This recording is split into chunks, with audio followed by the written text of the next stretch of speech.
तो आज एक बहुत बड़ी विषय वस्तु, इसका काफ़ी बेहद इंतज़ार भी था, है ना।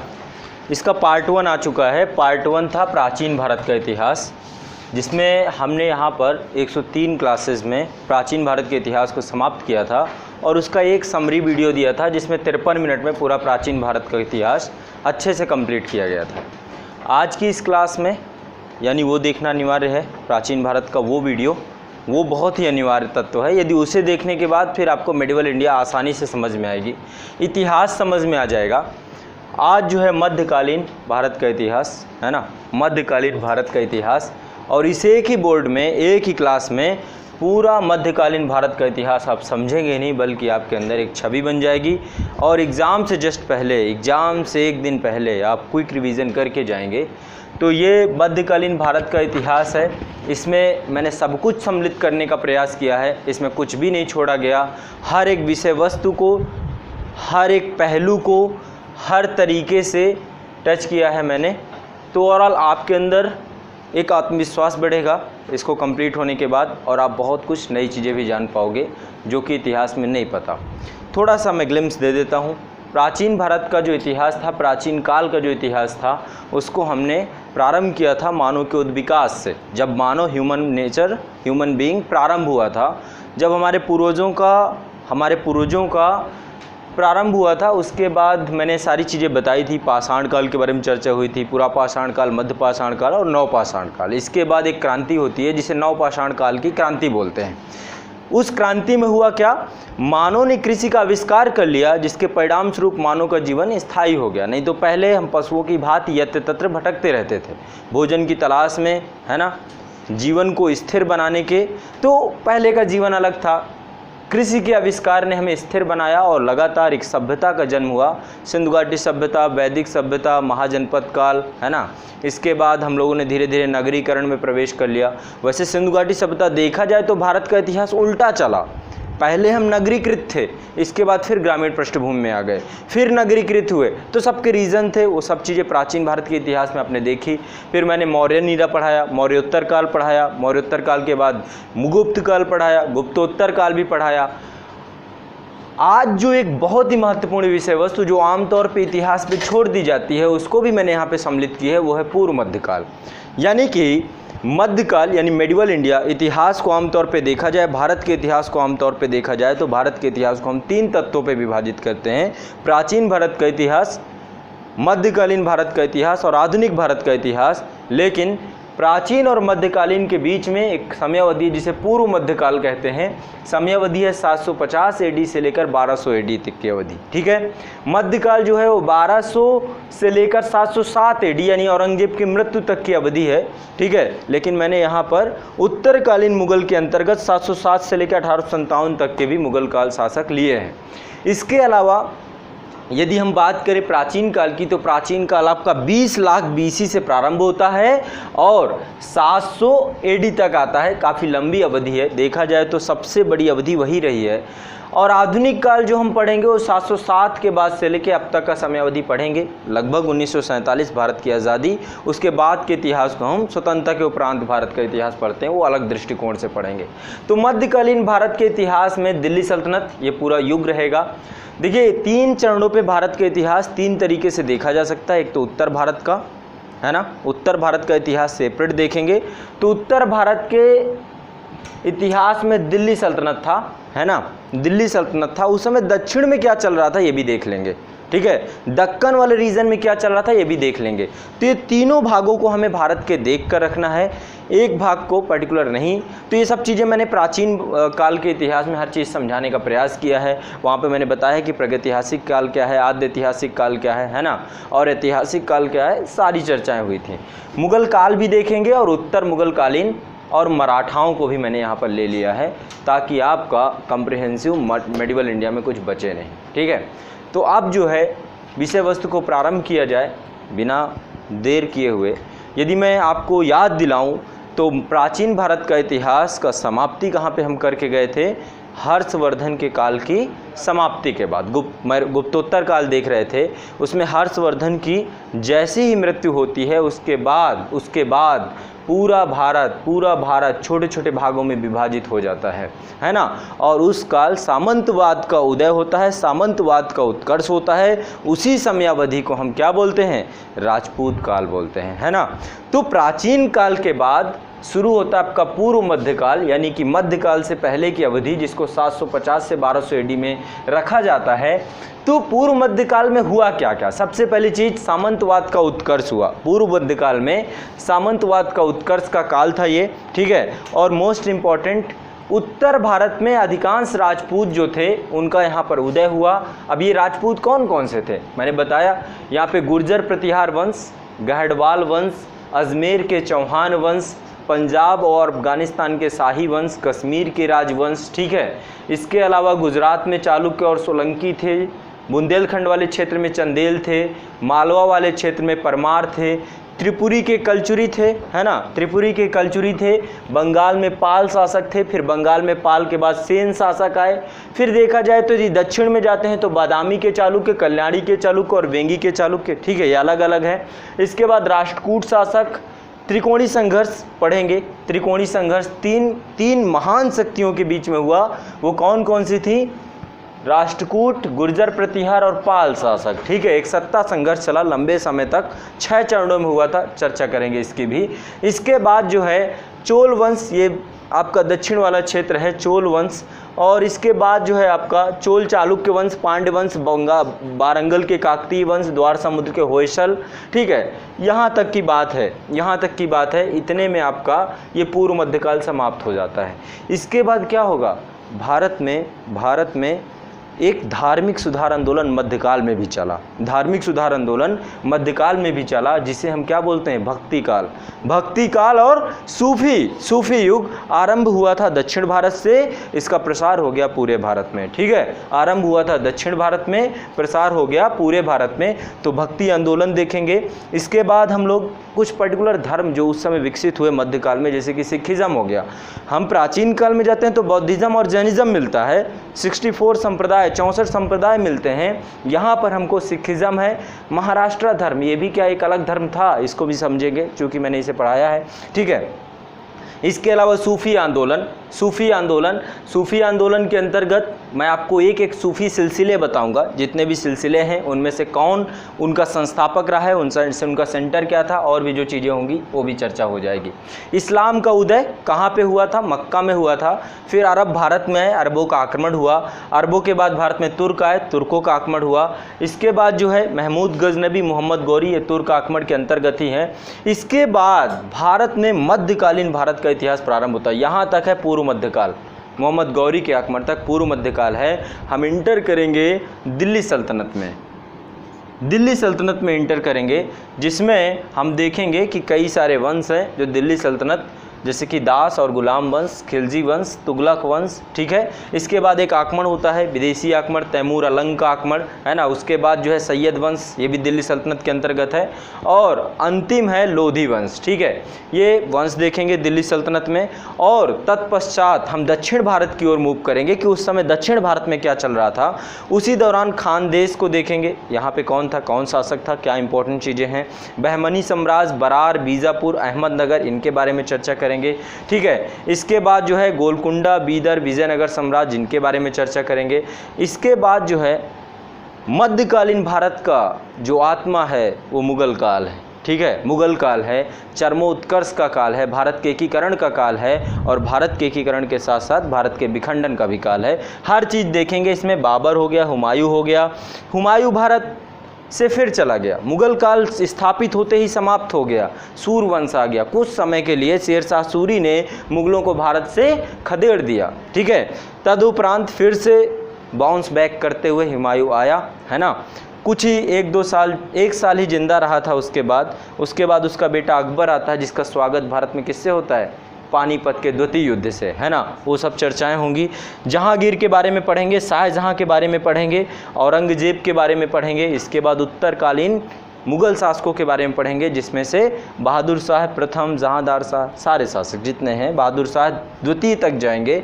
फिर इसके बाद मराठास पे पहुँचेंगे और मराठास में भी शाहजी भोसले से लेकर शाहजी, शिवाजी, संभाजी, राजा राम साहू सबको देखते हुए पेशवाई को भी देखेंगे कि पेशवा किस तरीके से उत्कर्ष हुआ और पेशवाओं की क्या महती भूमिका रहती है मराठा शक्ति में। इसी के साथ ही मध्यकालीन भारत का इतिहास समाप्त होगा आपका, और आधुनिक भारत के इतिहास वो एक नया वॉल्यूम होगा जिसको हम लोग बाद में चर्चा करेंगे। तो ये पूरी क्लास को करवाने में मुझे पता है 2 महीने लगे हैं। 2 महीने में मैंने बड़े डिटेल से पढ़ाया है, एक एक टॉपिक को छुआ है, हर एक टॉपिक को बड़े गहराई से हमने लिखा भी है, ताकि कोई भी एग्ज़ाम के दृष्टिकोण से चीज़ें आएंगी उसको हम पढ़ेंगे। लेकिन यहाँ पे बस प्रयास इतना है कि इतना ज़्यादा एक डर का जो वातावरण है ना कि इतिहास इतना बड़ा है, मैं कहता हूँ छोटे में भी हो सकता है, छोटे से भी काम चल सकता है। तो इतिहास को कम समय में रिवाइज करना ये भी एक बहुत ज़रूरी होता है। इसलिए मेरा प्रयास है इनके माध्यम से कि मैं आपको कम समय में इतिहास को समझा दूँ, वो डर खत्म हो जाए, वो भय खत्म हो जाए, और एग्ज़ाम के अंत समय में ऐसे ही तैयारी करते हैं। अंत समय में आपके पास इतना कम से कम ज्ञान होना चाहिए, इतनी जानकारी होनी चाहिए कि आप उसको समअप कर दें। ठीक है, समअप करना आपको आना चाहिए। यही यूपीएससी पीसीएस में आपसे डिमांड की जाती है कि आप चीज़ों का संक्षेपण कर दें, है ना। लिखा रहता है वर्ड लिमिट 200 वर्ड में, है ना, समयावधि होती है। तो कुछ यही सब चीज़ें सीखनी है, पूरी किताब है आपके सामने, इसमें उसको ज़्यादा समझ में आएगा जिसने मुझसे पढ़ा है, उसको ज़्यादा समझ में आएगा, क्योंकि इतिहास इतना डिटेल से आमतौर पे आप पढ़ते भी नहीं हो। तो जब मैं इसका पूरा डिकोडिंग करूँगा तो आपको इजीली चीज़ें समझ में आती जाएंगी, क्योंकि एक एक चीज़ मैंने यहाँ पे पढ़ाई है ना, कोई टॉपिक बचेगा नहीं। ठीक है, जिसने नहीं पढ़ा उसको तो हवा लगेगी, ऐसा नहीं होगा कि हवा ही ना लगे, पता नहीं किधर से जा रहा है, इतना मैं प्रयास करूँगा, हवा ही ना लगे, बाकायदा आंधी, है ना। तो ओवरऑल कहीं ना कहीं पे अब हम इसको प्रारंभ करते हैं। थोड़ा सा मैं कहता हूँ पेशेंस के साथ आपको सुनना चाहिए, मुझे सुन ही सकते हैं, दिखाई कुछ देने वाला नहीं है ना। तो आप मुझे पेशेंस के साथ सुनिए, क्योंकि ये थोड़ा सा समय लेगा और बड़े गहराई से एक विषय वस्तु को जानते रहेंगे। यहाँ पे जहाँ पे आपको लगे कि कुछ इंपॉर्टेंट है लिख सकते हो, एज यू विश, आपकी मर्जी। अन्यथा की स्थिति में आपको इसका वीडियो आपके पास होगा, तो ईजिली आप 2 बार सुन सकते हैं, 3 बार सुन सकते हैं, 4 बार सुन सकते हैं, जितनी बार इच्छा हो रिमाइंड कीजिएगा, ताकि आपको जितने भी फैक्ट आपको लगे कि छूट रहा नहीं छूटेगा। ठीक है, ये जिम्मेदारी मेरी। तो मैं इसे डिकोड करना शुरू करूंगा, उससे पहले मैं चाहता हूं कि आप प्रिपेयर हो जाओ, तैयार हो जाओ, ताकि इसे डिकोड करें। ठीक है, चलो बताओ। तो मध्यकालीन इतिहास में प्रारंभ हम लोग पूर्व मध्यकाल से करेंगे। इस क्लास में आपको ओवरऑल सारी चीज़ें समझ में आएंगी, इतना मुझे विश्वास है। ठीक है, मेरी बातें आपके दिमाग में जाएंगी, इसलिए बड़े गहराई से, बड़ी स्पष्टता से मुझे सुनना है, बस सुनना है। अपने कंसंट्रेशन को इधर उधर नहीं भटकाना, अपना ध्यान मेरे तरफ लाइए और मेरी आवाज़ को अपने कानों तक जाने दीजिए, और उस पर ज़्यादा दिमाग मत लगाइए। जो भी चीज़ें होंगी इजीली आपको समझ में आएंगी, ये मेरी जिम्मेदारी है। प्राचीन काल की समाप्ति के बाद पूर्व मध्यकाल प्रारंभ होता है। ये भी मध्यकाल का ही एक भाग है, जिसकी अवधि हम यदि बांटें तो अवधि इसकी 750 एडी से लेकर 1200 एडी तक की अवधि है। पूर्व मध्यकाल में क्या क्या विशेषताएं थीं? सबसे महत्वपूर्ण बात, पूर्व मध्यकाल में जो भारत प्राचीन काल में हर्षवर्धन के समय में एकीकृत था, वो भारत विखंडित हो गया और छोटे छोटे टुकड़ों में ज़मीन के टुकड़ों में विभाजित हो गया, जिसको सामंतवाद के उत्कर्ष के काल में देखते हैं।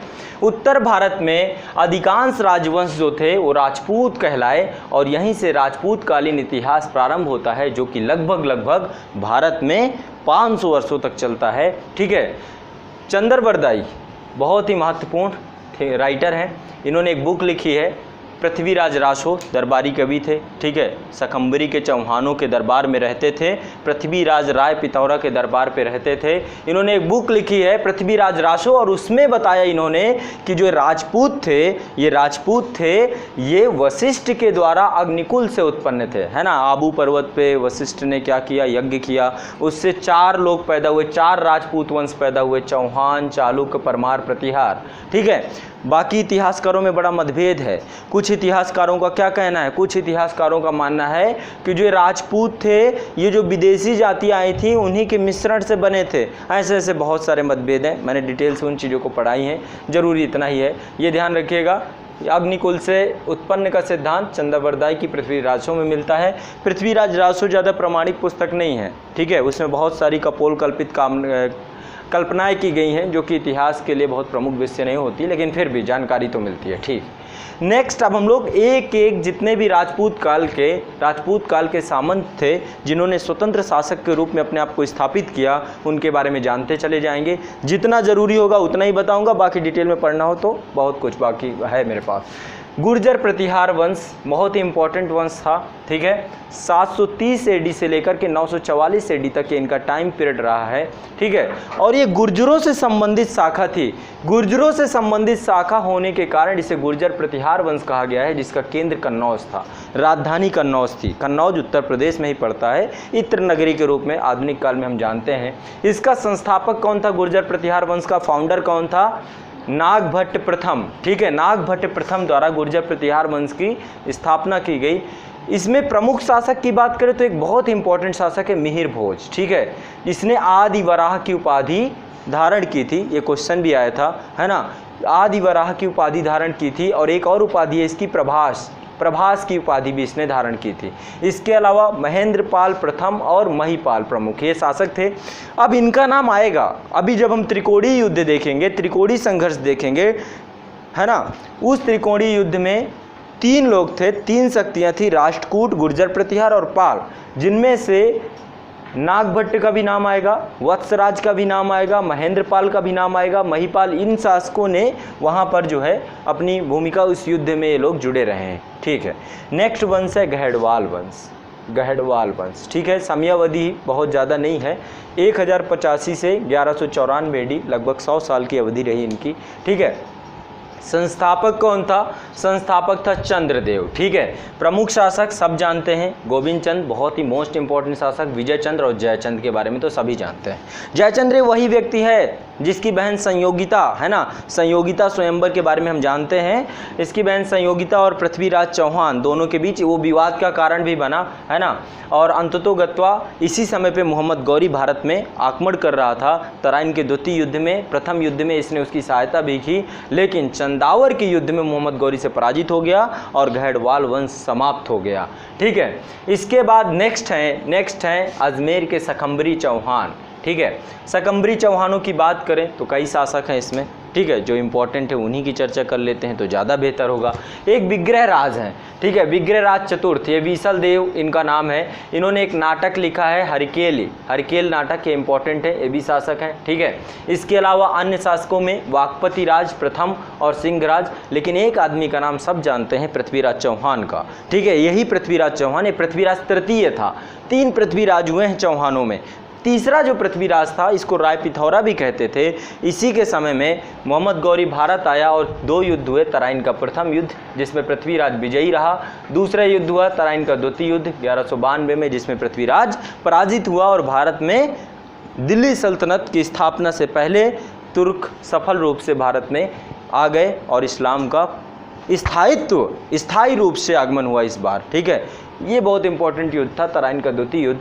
इसके अलावा पृथ्वीराज के बारे में कहें तो पृथ्वीराज चौहान की बहुत महत्वपूर्ण विजय भी हैं, जैसे कि चंदेल शासक परमार्दी देव के खिलाफ इसने युद्ध किया था, जिसमें आल्हा उदल जैसे 2 महान सेनानायक मारे गए थे।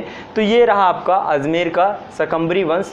ये इसका मुख्य जो है केंद्र आपका राजस्थान में अजमेर ही था, लेकिन बाद में जब तोमरों को समाप्त किया जाता है तो दिल्ली तक इनका प्रभाव बढ़ जाता है, ठीक है, तोमरों को समाप्त करने के बाद। नेक्स्ट आते हैं हम लोग चर्चा करते हैं। देखो जो हमारा उत्तर सीमा प्रांत है, उत्तर सीमा प्रांत याद कीजिए मैप में, उत्तर और उत्तर पश्चिमी सीमा प्रांत। उत्तर पश्चिम पाकिस्तान दिख रहा होगा आपको, आपके दिमाग में, है ना। पंजाब दिख रहा होगा बहुत बड़ा सा, आधा पाकिस्तान चला गया आधा भारत में। तो उत्तर पश्चिमी सीमा प्रांत जहाँ पे अफगानिस्तान भी है, यहाँ पे शाही राजवंश था, शाही राजवंश। और इसी दौरान महमूद गजनवी लगातार भारत पे आक्रमण करने की सोच रहा था, 17 बार आक्रमण उसने किया था, ठीक है। तो शाही राजवंश का संस्थापक कल्लर था, नाम था इसका कल्लर, है ना। और यहाँ पर एक शासक है जयपाल, बहुत इंपॉर्टेंट शासक है। 1001 AD में महमूद गजनवी के आक्रमण द्वारा जयपाल पराजित हो गया, है ना। इस कारण से इसको गिल्टी फील हुई, इसको लगा मैं कैसे हार गया, और उस कारण से इसमें आत्महत्या भी कर ली इसने, ठीक है, इसने आत्महत्या कर ली। इसके बाद इसका पुत्र आया, पिताजी का बदला लेना था, उस कारण से इसने भी 2 बार प्रयास किया, 1004-5 में, 1008-9 में। इसने एक संघ बनाया, बहुत सारे शासकों का संघ बनाया, और उसने भी बेइज्जती ही कराई, उसने भी महमूद गजनवी के सामने ये भी पराजित हो गया। इसके बाद त्रिलोचन पाल आता है, उसने कोशिश ही करना छोड़ दिया, ठीक है। तो प्रयास इसने भी किया था, लेकिन अंतोगत्वा महमूद गजनवी ने शाही वंश के शासकों को कमजोर ही कर दिया। उसके बाद इनका भी इतिहास समाप्त हो जाता है। नेक्स्ट है कश्मीर वाला क्षेत्र। कश्मीर वाले क्षेत्र में कौन था? कश्मीर वाले क्षेत्र के पहले तो कश्मीर की जानकारी का सबसे बड़ा स्रोत है कल्हड़ की रजत तरंगणी। रजत तरंगणी से ही हमें सारी चीज़ें पता चलती हैं जो कल्हड़ ने लिखी है। इसके हमें पता चलता है कि कश्मीर में 4 राजवंश आए लगातार, 4 राजवंश आए, जैसे कि पहला था कारकोट वंश, दूसरा था उत्पल वंश, तीसरा था ब्राह्मण वंश, और इसके बाद लोहार वंश, ठीक है। लोहार वंश को 2 भागों में बांटा गया, प्रथम लोहार वंश, द्वितीय लोहार वंश। तो कारकोट वंश का ही एक बहुत ही महत्वपूर्ण शासक था जिसका नाम था मुक्तापीड़ ललितादित्य, है ना। डेवलपमेंट के बहुत सारे इसने कार्य कराए। धार्मिक रूप से सहिष्णु शासक था, है ना। जैनुलाब्दीन का भी नाम सुना होगा, उसको बोलते हैं कश्मीर का अकबर। जैनुलाब्दीन कश्मीर का अकबर, बहुत ही इंपॉर्टेंट शासक है। इसके बाद दूसरा वंश है आपका उत्पल वंश। कश्मीर वाले क्षेत्र में नेक्स्ट वंश था उत्पल वंश, जिसका संस्थापक था अवंतीवर्मन। ब्राह्मण वंश का शासक था यस्कर, ठीक है। इसके बाद लोहार वंश आता है। लोहार वंश 2 भागों में बटा है, पहले में श्रीहर्ष था इसका संस्थापक, और दूसरे में था जय सिंह या दुर्लभवर्धन, ठीक है। तो इस तरीके से कश्मीर वाला क्षेत्र, यहाँ पर भी लगातार शासक आते रहे। अंतोगत्वा अंत में जो जा करके दिल्ली सल्तनत में विलय हो जाएगा इसका, ठीक है, और कश्मीर का भी इतिहास समाप्त हो जाएगा। गुजरात वाले क्षेत्र में चालुक्य थे, सोलंकी भी बोलते हैं, संस्थापक था मूलराज प्रथम। गुजरात वाले क्षेत्र में चालुक्य थे, सोलंकी जिन्हें कहते हैं, संस्थापक था मूलराज प्रथम। यहाँ पे बहुत ही इंपॉर्टेंट शासक था भीम प्रथम। इसी के टाइम पे महमूद गजनवी भारत आया था, कहाँ पर आक्रमण करने? सोमनाथ पर आक्रमण करने। बहुत ही महत्वपूर्ण आक्रमण था महमूद गजनवी का। तो सोमनाथ का जो आक्रमण हुआ था वो भीम प्रथम, जो कि गुजरात के चालुक्य और सोलंकी वंश का ही था। इसका सामंत था बिमल शाह। राजस्थान जाओगे, माउंट आबू जाओगे तो वहाँ पे दिलवाड़ा का मंदिर मिलेगा, उसको इसके सामंत ने ही बनवाया था। तो दिलवाड़ा का जो आबू का दिलवाड़ा मंदिर है, जैनिज़्म के लिए, जैन धर्म से जुड़ा हुआ है, इसका निर्माण जो है बिमल शाह ने करवाया था, ठीक है। नेक्स्ट है जय सिंह सिद्धराज, ये भी इसी वंश का है। इसने एक झील बनवाई है, सहस्त्रलिंग झील का निर्माण करवाया है जय सिंह सिद्धराज ने, ठीक है। Next most important, Uttar Pradesh की ही बात हो रही है, बुंदेलखंड की। बुंदेलखंड को जेजाग भुक्ति भी बोलते हैं। यहाँ पर चंदेल थे। 3 केंद्र थे, कलिंजर, महोबा, खजुराहो। खजुराहो में देखते हो ना क्या है, वहाँ पे बढ़िया टेम्पल, कंदरिया है ना, नागर शैली के बने हुए, ये सब चंदेल शासकों ने ही बनवाया था, ठीक है। संस्थापक था नन्नुक। महत्वपूर्ण शासक कौन कौन से आए? ये आया था मैच द फॉलोइंग में। ऐसे क्वेश्चन आते हैं कि शासक क्रम से पूछ लेता है, इसके बाद कौन हुआ, उसके बाद कौन हुआ, ऐसे आते हैं। तो यशोवर्मन के बाद धंगदेव, फिर गंडदेव, फिर विद्याधर, मोस्ट इंपॉर्टेंट शासक। इसी के समय महमूद गजनवी आया था, और इसने एकमात्र शासक जिसने महमूद गजनवी का विरोध किया। लेकिन जब महमूद गजनवी से इसका सामना हुआ तो डटा तो रहा, लेकिन रात में ही चुपचाप सोते समय पूरी सेना सहित गायब हो गया। सुबह महमूद खड़ा हुआ, देखा सामने खाली मैदान, वो खुद आश्चर्यचकित हो गया, वो खुद भागने की सोच रहा था दरअसल, लेकिन यही निकल लिया, ठीक है। तो विद्याधर, कीर्तिवर्मन, मदन वर्मन, मोस्ट इंपॉर्टेंट परमार्दी देव, इसी के समय आल्हा उदल 2 महत्वपूर्ण सेनानी थे, है ना। आल्हा उदल इसी के समय में थे, ठीक है। फिर कलिंजर, इसके बाद खजुराहो, ये जो है इनका केंद्र है कलिंजर का किला। उसी किले में शेरशाह सूरी गया था जीतने, बेचारे के ऊपर बम का गोला गिर पड़ा, है ना। दीवार इतनी, वहाँ पे लोग जल्दीबाजी थी, जीतना जल्दी था, लगा दिए बारूद में आग, बगली में बारूद का ढेर लगा था, उसी के ऊपर गिर गया, बेचारा जल गया, मर गया। तो कलिंजर कभी जाइएगा, बढ़िया है, सरगाह वगैरह बनी हुई है, घूमने लायक जगह, किला देखने लायक है, बहुत ही कोई भेद नहीं सकता था जल्दी, बहुतों ने कोशिश की, बहुतों का जीवन खराब हो गया, ठीक है। खजुराहो यूपीएससी था ये उस समय का। फिर महोबा, ठीक है, सबकी इच्छा हुआ करती थी तो कलिंजर के दुर्ग को जीता जाए, इतना शक्तिशाली होता था, ठीक है। खजुराहो के मंदिरों की बात करें तो खजुराहो के मंदिर की थीम ये है, वैष्णव धर्म से जुड़े हुए हैं, शैव धर्म से जुड़े हुए हैं, जैन धर्म से जुड़े हुए हैं। ठीक है, वैष्णव से, शैव से और जैन धर्म से, इनसे जुड़े हुए खजुराहो के मंदिर। ठीक है, नेक्स्ट है मालवा के परमार। मालवा आपका मध्य प्रदेश में पड़ता है, एमपी में ही पड़ता है, मालवा का पठार है बहुत बड़ा। ठीक है, तो मालवा के परमार, इसमें संस्थापक था उपेंद्र। ठीक है, प्रमुख शासक की बात करें तो सियक द्वितीय, वाकपति मुंजराज, सिंधुराज भोज बहुत महत्वपूर्ण शासक था। ठीक है, बहुत ज़्यादा प्रतिभा का धनी था। इसके अलावा अंतिम शासक था इसमें यशोवर्मा। बस इतना ही जानना, ज़्यादा क्यों जानना। नेक्स्ट है त्रिपुरी के कलचुरी वंश। त्रिपुरी के कलचुरी वंश में इस संस्थापक था कुक्कल प्रथम। कुक्कल प्रथम इसका संस्थापक था। प्रमुख शासक गांगेय देव था। गांगेय देव के बारे में कई बार क्वेश्चन आया है। इस बंदे ने, गांगेय देव ने राजपूत काल में सबसे पहले स्वर्ण सिक्के चलाने वाला प्रथम शासक बना। देखो, स्वर्ण सिक्के यदि हम प्राचीन काल में देखते हैं तो सबसे पहले स्वर्ण सिक्के यहाँ पे हिंद यमन शासकों ने चलाए थे। ठीक है, सबसे शुद्ध सोने का सिक्का कुषाण शासकों ने चलाए थे, लेकिन राजपूत काल की बात करें तो गांगेय देव ने चलाए थे। ठीक है, इसके बाद ये कर्णदेव ये भी शासक है, इसी में इसको नाम लक्ष्मीकर्ण था और इसने एक उपाधि ली थी त्रिकलिंगाधिपति की। इसने कलिंग को जीता था। ठीक है, यही वाला क्षेत्र उड़ीसा से जुड़ा हुआ क्षेत्र है कलचुरी का, वहीं पर थे त्रिपुरी के कलचुरी। इसके बाद नेक्स्ट है बंगाल के पाल। ठीक है, यहाँ पे बहुत इंपॉर्टेंट शासक धर्मपाल, संस्थापक है गोपाल। ठीक है, संस्थापक है गोपाल, महत्वपूर्ण शासक है धर्मपाल और इसने विक्रमशिला विश्वविद्यालय की स्थापना कराई। और एक सोमपुरी बौद्ध विहार था, उसका भी इसने निर्माण करवाया। विक्रमशिला और सोमपुरी। त्रिकोणी संघर्ष में ये भी था, कन्नौज जी से भी चाहिए था, है ना। त्रिकोणी संघर्ष में ये भी था। इसके बाद कुछ प्रमुख शासक आते हैं, देवपाल, महिपाल, रामपाल के बारे में कहा जाता है कि कलयुग के राम है। ठीक है, एक बुक है संध्याकर नंदी की। संध्याकर नंदी ने कहा कि मैं कलयुग का वाल्मीकि हूँ और ये मेरे कलयुग के राम हैं। ठीक है, तो एक बुक लिखी है उसने, बुक का नाम है रामपाल चरित। ठीक है, तो मजाक में कुछ भी हो गया है। नेक्स्ट है सेन वंश। पालों के बाद सेन आए। ठीक है, पालों के बाद सेन आए, इसमें संस्थापना की विजय सेन ने। ठीक है, महत्वपूर्ण शासक बल्लाल सेन ने एक पुस्तक लिखी थी खगोल विज्ञान पे जिसका नाम था अद्भुत सागर, जिसको पूरा किया उसके बेटे ने लक्ष्मण सेन ने। लक्ष्मण सेन भी बहुत इंपॉर्टेंट शासक है और इसके समय में ही लक्ष्मण संवत इसने प्रारंभ किया था। क्योंकि बहुत ज़्यादा इंपॉर्टेंट नहीं है। इसके बाद बंगाल वाले क्षेत्र में मोहम्मद गौरी का एक सरदार बख्तियार खिलजी ने आक्रमण कर दिया और पूरा जो है बंगाल वाला क्षेत्र क्या हुआ, दिल्ली सल्तनत के अधीन आ गया। बंगाल के शासन सत्ता, छोटे छोटे राजपूत काल खत्म हो गए। ठीक है, नेक्स्ट है दक्कन वाले क्षेत्र में आते हैं। दक्कन वाला क्षेत्र यानी कि नर्मदा नदी से लेकर कृष्णा नदी के बीच का क्षेत्र। याद कीजिए, नर्मदा नदी विंध्याचल और सतपुड़ा के बीच में बहती हुई रिफ्ट भ्रंश घाटी पे, और नीचे कृष्णा नदी है ना, महाबलेश्वर से निकल करके कहाँ जाती है, बंगाल की खाड़ी में जल गिराती है। हाँ, तो यहाँ पर दक्कन की बात कर रहे हैं। दक्कन और दक्षिण भारत का राजनीतिक विकास, मोस्ट इंपॉर्टेंट सत्ता पल्लव शासक महाबलीपुरम का नाम सुना, मामल्लपुरम का नाम सुना, है ना। तो इस समय आर्ट एंड कल्चर का डेवलपमेंट बड़े स्तर पे होता है। इसके अलावा ये बहुत ही शक्तिशाली शासक भी हुए हैं। संस्थापक सिंह विष्णु था। ठीक है, इनमें से एक शासक है इनका नरसिंह वर्मन प्रथम।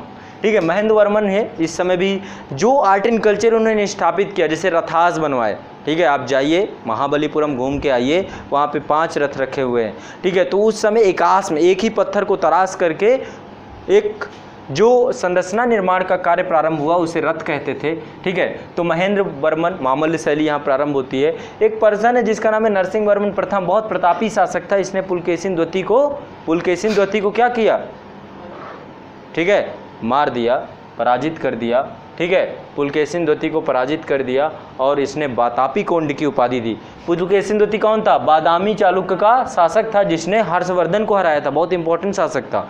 ठीक है, तो हर्षवर्धन को उसने हराया, तो नरसिंह वर्मन ये पहले उसने दक्कन पे, पुलकेशिन द्वितीय ने दक्षिण में पल्लव शासक महेंद्र वर्मन को पराजित किया।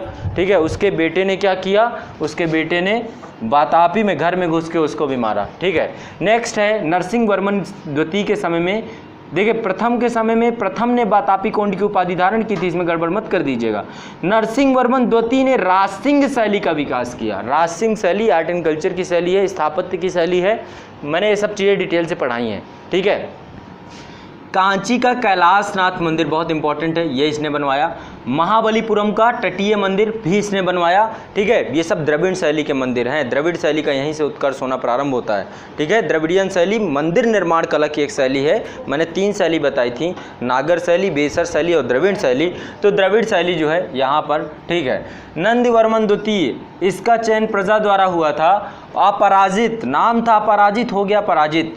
ये आदित्य प्रथम, ये चोल शासक था, इससे पराजित हो गया और इसके बाद जो है पल्लव वंश का उत्कर्ष समाप्त हो जाता है, ठीक है। तो इस समय आर्ट एंड कल्चर में रथास वगैरह इनका डेवलपमेंट हुआ था, मोस्ट इम्पॉर्टेंट। इसके बाद जो है सबसे महत्वपूर्ण चालुक्य वंश। चालुक्य 3 हैं, 3 शाखाएं हैं, 3 ब्रांचेज हैं।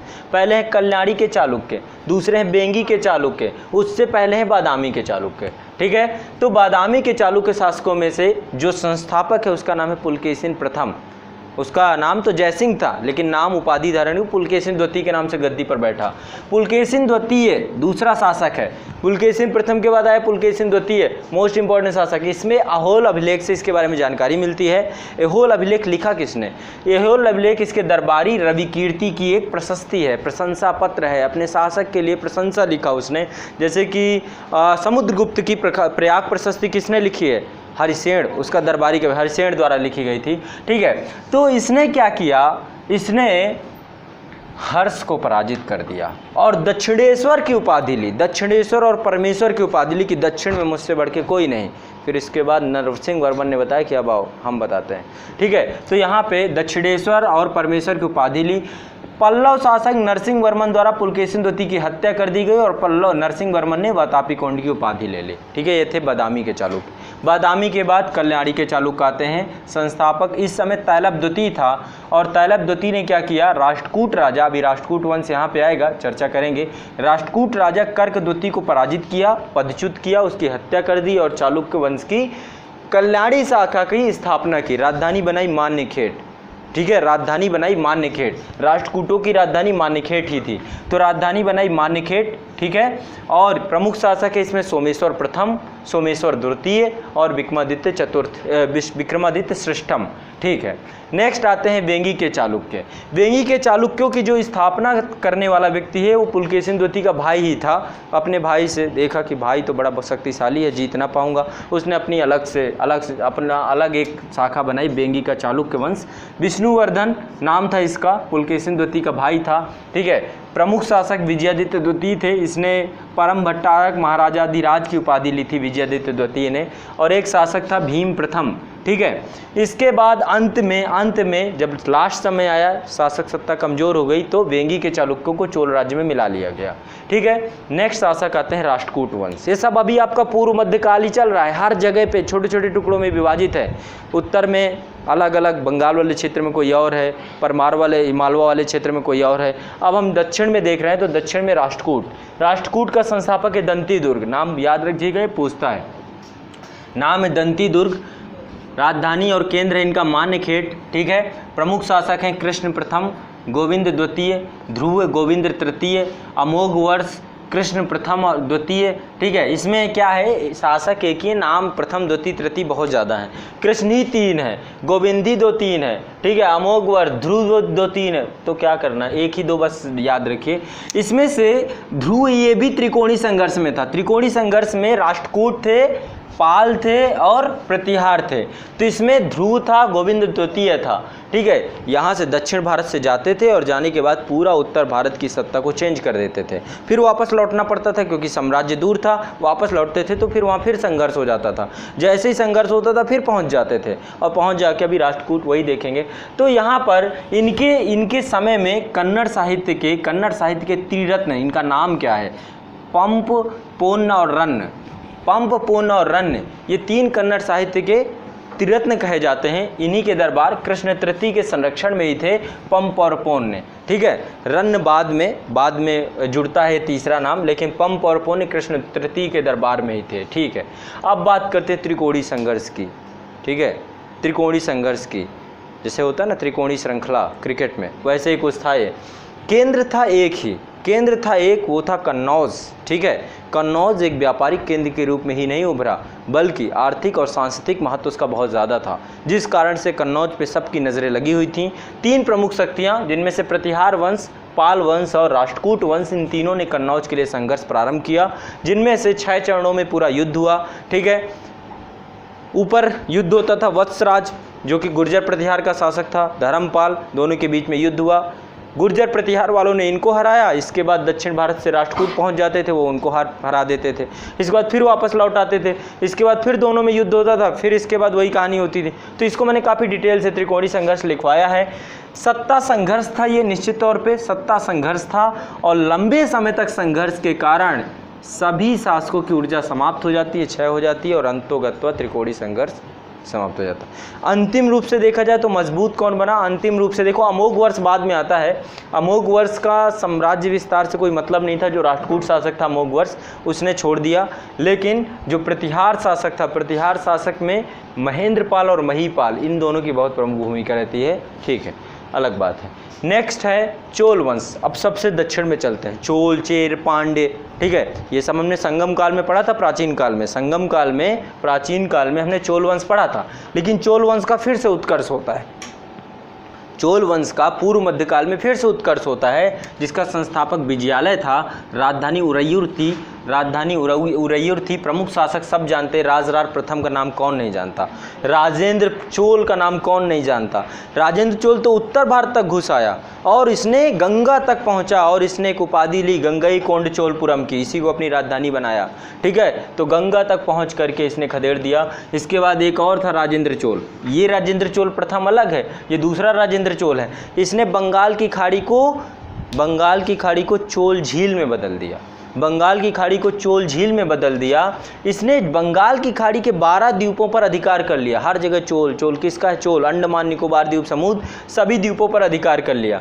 इसके बाद एक आता है राजाधिराज, फिर राजेंद्र द्वितीय, फिर वीर राजेंद्र, ये बहुत महत्वपूर्ण शासक थे। इनके समय में श्रीलंका भारत का हिस्सा बन गया। इनके समय में जो आपका दक्षिण भारत है, दक्षिण पूर्वी भारत, आसियान कंट्री हैं, आसियान कंट्री जितनी भी हैं सब भारत का हिस्सा रही हैं। आज भी जो संस्कृति देखने को मिलती है, इंडोनेशिया हो गया, वियतनाम हो गया, कंबोडिया हो गया, लाओस हो गया, सब ये राजेंद्र ये शासक थे जिन्होंने विस्तार किया। एक बहुत ही महत्वपूर्ण नौसेना थी इनके पास। ठीक है, उस नेवी के कारण इन्होंने बंगाल की खाड़ी पर एक आधिपत्य स्थापित किया। तो ये आपके, इसके बाद जो है, ये तो हो गए आपके चोल वंश। चोल वंश से ही, चोल वंश से और चालुक्य वंश के बीच वैवाहिक संबंध स्थापित हुए। चोल वंश और चालुक्य वंश के बीच वैवाहिक संबंध हुए, जिसके कारण से क्या हुआ, जो चोल शासक राजेंद्र प्रथम था, उसकी पुत्री थी अभंगा देवी। अभंगा देवी का विवाह हुआ था बेंगी के चालुक्य शासक विष्णुवर्धन से, है ना, उसके साथ ब्याही गई, उसका एक पुत्र पैदा हुआ जिसका नाम था कुलोतुंग प्रथम। और इन दोनों के मिश्रण से, चूंकि एक तरफ चालुक्य और दूसरी तरफ चोल, तो एक नए वंश का जन्म दिया इसने, चोल चालुक्य वंश। चोल चालुक्य वंश एक नया वंशी है, तो इसको संस्थापक था कुलोतुंग प्रथम, बहुत महत्वपूर्ण शासक था। ये पहला दक्षिण भारत का शासक था जिसने उत्तर भारत के शासकों के साथ मित्रतापूर्वक व्यवहार संबंध जोड़ा, वैवाहिक संबंध से लेकर के कूटनीतिक संबंध तक विकसित किए। इसके अलावा इसने श्रीलंका में भी अपनी पुत्री का विवाह कर दिया वहाँ के शासक के साथ। श्रीलंका के साथ जो तनाव चल रहा था उसे इसने समाप्त करने का प्रयास किया। ठीक है, तो ओवरऑल कहीं ना कहीं पे कुछ प्रमुख शासक हैं, विक्रम चोल, कुलोतुंग द्वितीय, राजराज द्वितीय, राजाधिराज द्वितीय। तो चोल वंश का ही ये हिस्सा है, लेकिन आगे चल के चोल चालुक्य वंश में कन्वर्ट हो जाता है। ठीक है, नेक्स्ट आएगा पांड्यराज। पांड्य राज्य को 2 भागों में बांटते हैं, प्रथम पांड्य राज्य, द्वितीय पांड्य राज्य। प्रथम पांड्य राज्य का संस्थापक था कुडगोन। ठीक है, इसमें कुछ शासक हैं, वीर पांड्य हैं। तकोलम का युद्ध हुआ था, चोल शासक से पराजित हो गया था। उसके बाद कुछ समय तक चोलों ने क्या किया, इनको आधिपत्य कर लिया। पांड्य कहाँ पे थे? मीनाक्षी मंदिर का नाम सुना होगा, कहाँ पर पड़ता है? मदुरै में पड़ता है ना। तो मदुरै का जो मीनाक्षी मंदिर है वो वही है, पूरा वो क्षेत्रीय है। तो द्वितीय पांड्य राज्य था। धीरे धीरे पांड्यों को फिर से जब देखते चोल कमजोर हुए तो पांड्य फिर से उभर के सामने आए। मारवर्मन सुंदर, ठीक है, ये पांड्य शासक था, इसके समय में फिर से पांड्य मजबूत हुए और द्वितीय पांड्य राज्य की संकल्पना इतिहासकारों ने दी यहाँ पर। मारवर्मन कुलशेखर, ठीक है, इसने श्रीलंका के विरुद्ध अभियान किया, उसमें नेतृत्व किया। इसके बाद अंत में क्या हुआ, दो भाई थे वीरपांड और सुंदरपांड, उत्तराधिकार को लेकर दोनों के बीच में विवाद क्रिएट हो गया, है ना, और उन्होंने अलाउद्दीन खिलजी को बुला लिया कि हमारी मदद कर दो। अलाउद्दीन खिलजी, आपने देखा होगा पद्मावती मूवी, एक हिजड़ा रहता जिसका नाम रहता मलिक काफूर। मलिक काफूर सेना सत्ता लेकर पहुंचा, गया वही था, बिल्ली ने बंदर बांट करवा दिया, है ना, बिल्ली ने कहा कि एक रोटी है बांट दो, तो कैसे बांटेगा, है ना, जहाँ पे ज़्यादा, तो वही हुआ, बंदर बांट हुआ, ये पूरा पांड्य राज्य कमज़ोर पड़ गया और केरल के शासक ने इनको पराजित कर दिया, ख़त्म कर दिया, पांड्य राज्य समाप्त। वारंगल के काकतीय, ठीक है, वारंगल में, वारंगल आपको यही आंध्र प्रदेश वाला क्षेत्र है, यह यहाँ पर ये जितने भी थे काकतीय अपने आप को करिकाल का वंशज मानते थे। इनमें सबसे प्रतापी शासक था प्रताप रुद्रदेन, ठीक है, इसने मलिक काफूर को कोहनूर हीरा दिया था। मलिक काफूर वही अलाउद्दीन खिलजी का जो सेनापति था, ठीक है, कोहनूर हीरा दिया था। इसी समय एक महिला शासिका थी जिसका नाम है रुद्रम्मा। रुद्रम्मा महिला शासिका थी, इसी के समय मार्को पोलो भारत आया था, ठीक है, तो ध्यान रखिएगा। महिला शासिका चूँकि बहुत ज़्यादा इतिहास में देखने को नहीं मिलती, कुछ ही हैं गिनी चुनी, तो कभी भी कुछ भी हो सकता है, पूछ सकता है। इसके बाद है द्वार समुद्र के होयसल। द्वार समुद्र ये आपका पड़ता है कहाँ पे, द्वार समुद्र पड़ता है कर्नाटक वाले क्षेत्र में, हेलेबीड वाला क्षेत्र जो है ना, तो यहाँ पे संस्थापक इसका था होयसल साम्राज्य का साल, ठीक है, प्रमुख शासक था विष्णुवर्धन, ठीक है, इसने विष्णुवर्धन ने वेल्लूर में, वेल्लूर वहीं पड़ता है, वेल्लूर में विष्णु होलेश्वर मंदिर का निर्माण करवाया इसने, जिसमें देवी सरस्वती जो है नृत्य मुद्रा में है, सरस्वती देवी नृत्य मुद्रा में है, एकमात्र मंदिर है, ठीक है। नेक्स्ट है आपका, नेक्स्ट अब यहाँ से ये जितना भी आपका सेक्शन था जिसमें सामंतवाद का उदय की बात मैंने की थी, जिसमें गुर्जर प्रतिहार वंश, गहड़वाल वंश, अजमेर के शाकंभरी वंश, पंजाब में शाही वंश, कश्मीर के राजवंश, गुजरात के सोलंकी वंश, ठीक है, चंदेल वंश, परमार वंश, कलचुरी वंश, पाल वंश, सेन वंश, पल्लव, चालुक्य, ठीक है, राष्ट्रकूट, त्रिकोणी संघर्ष, चोल वंश, ये जितने भी थे, चोल चालुक्य वंश, पांड्य वंश, काकतीय वंश, द्वारसर के होकल, ठीक है, 2-3 और बचे हैं, इनको भी देख लेते हैं। इसके बाद जो है पूरा सेक्शन समाप्त हो जाएगा। एक थे गंग वंश, ठीक है, गंग वंश उड़ीसा वाले क्षेत्र में थे, 2 शाखाएं थीं, एक तो इनकी शाखा उड़ीसा में थी, ठीक है, पूर्वी शाखा, और दूसरी थी केंद्र था इसका तालकोंड में था, ठीक है। इस वंश का सबसे प्रतापी शासक कौन सा था, प्रतापी शासक था दुर्नवीत। इसी के समय मोस्ट इम्पॉर्टेंट, ये जो गंग वंश है, गंगों का एक प्रतापी शासक जो दुर्नवीत है, इसके बाद एक शासक आया राजमल्ल। राजमल्ल के मंत्री चामुंडराय ने, नाम सुना होगा, चामुंडराय ने 983 एडी को गोमतेश्वर मंदिर प्रतिमा का निर्माण करवाया। गोमतेश्वर की प्रतिमा भारत की सबसे ऊंची प्रतिमा है, जैनिज्म से जुड़ी हुई है, बाहुबली की प्रतिमा भी इसे कहा जाता है, ठीक है। कौन थे बाहुबली? जैन तीर्थंकर ऋषभ देव के पुत्र थे ये, ठीक है। हर 12 साल में महामस्तिकाभिषेक जैन धर्म में मनाया जाता है, जो इस साल है 2018 में महामस्तिकाभिषेक होना है, जो कि हर 12 साल की अवधि में मनाया जाता है। जैन धर्म का सबसे पवित्र एक तरीके से त्यौहार की तरह हो, 2018 में है, फिर 12 साल बाद होगा। तो ये गोमतेश्वर की प्रतिमा का निर्माण चामुंडराय ने कराया, ये ध्यान रखिएगा, ये क्वेश्चन पूछ सकता है।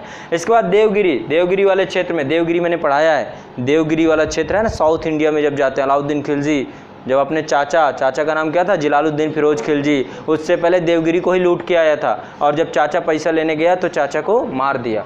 तो देवगिरी के यादव, यहाँ पे यादव वंश से, संस्थापक था भिल्लम प्रथम, मुख्य शासक था सिंह। यहाँ पे इसमें रामचंद्र देव के खिलाफ अलाउद्दीन ने दक्षिण भारत में अभियान किया, और रामचंद्र देव को राय रायन की उपाधि दी गई। शंकर देव, ठीक है, नेक्स्ट है शंकर देव, इसने देवगिरी के दिल्ली सल्तनत को अंग बना लिया, देवगिरी को दिल्ली सल्तनत का अंग बना लिया शंकर देव के समय में, ठीक है। तो रामचंद्र देव को पहले अलाउद्दीन खिलजी ने अपने दरबार में शासक बना लिया, सब कुछ किया, काफ़ी समय तक रखा, इसको काफ़ी पुरस्कार भी दिया, लेकिन अंत में क्या किया, शंकर देव के समय पे इसको दिल्ली सल्तनत का अंग बना लिया गया, बात खत्म। नेक्स्ट अब जो हमें चर्चा करनी है, ये है भक्ति और सूफी आंदोलन की बात कर रहे हैं, ठीक है। दरअसल धार्मिक कट्टरता, धार्मिक कुरीतियाँ, 2 धर्मों का मिलन, है ना। मध्यकाल क्या है, दो धर्मों का आपसी संपर्क है। इस्लाम एक ऐसा धर्म आया जो हिंदू धर्म के बिल्कुल विपरीत आस्थाएं रखता था, जैसे मूर्ति पूजा का ना मानना, है ना, जैसे कि मूर्ति पूजा का ना मानना, और भी बहुत सारी चीज़ें थी, ठीक है। तो यहाँ पर इन दोनों के सामंजस्य के लिए सूफी और भक्ति आंदोलन ने बहुत योगदान किया, कुरीतियों के दमन का प्रयास किया। सबसे बड़ी कुरीति हिंदू धर्म में आकर के, जो मैंने बताया था कि वैदिक काल में जो हमारा हिंदू धर्म था, वेदों के टाइम पीरियड पे, वो भी ऋग्वैदिक काल में, वो धीरे धीरे कर्मकांडी पद्धति इतनी जटिल हो गई, महिलाओं की स्थिति इतनी बुरी तरह से गिरती चली गई, ठीक है, शुद्ध वर्ण व्यवस्था का जटिल रूप हो गया, है ना। ये सब चीज़ें यहाँ पर सुधारने का प्रयास किया जाएगा भक्ति और सूफी आंदोलन में। तो आरंभ में भारत में 7वीं से 12वीं सदी के मध्य हिंदू धर्म में फैली कुरीतियों के दमन का प्रयास किया गया।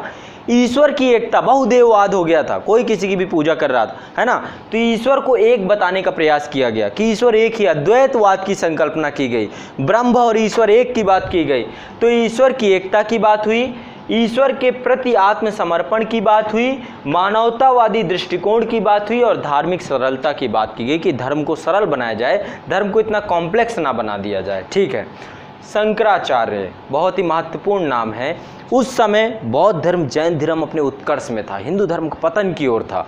शंकराचार्य सामने आए और हिंदू धर्म के उत्थान में उन्होंने कार्य किया। उन्होंने अद्वैतवाद का प्रतिपादन किया, जिसमें उन्होंने बताया कि जीव और ब्रह्म में कोई भेद नहीं है। उपनिषदों के सहारे से उन्होंने अद्वैतवाद की संकल्पना की, ठीक है, अद्वैतवाद की संकल्पना की और एक दर्शन स्थापित किया, जिसमें उन्होंने जीव और ब्रह्म को बोला कि एको जीव द्वितीयो नास्ति, है ना, एक ही ब्रह्म है, एक ही जीव है, दोनों एक हैं, दोनों दूसरा नहीं है, एक ही है, बस एक की संकल्पना दी।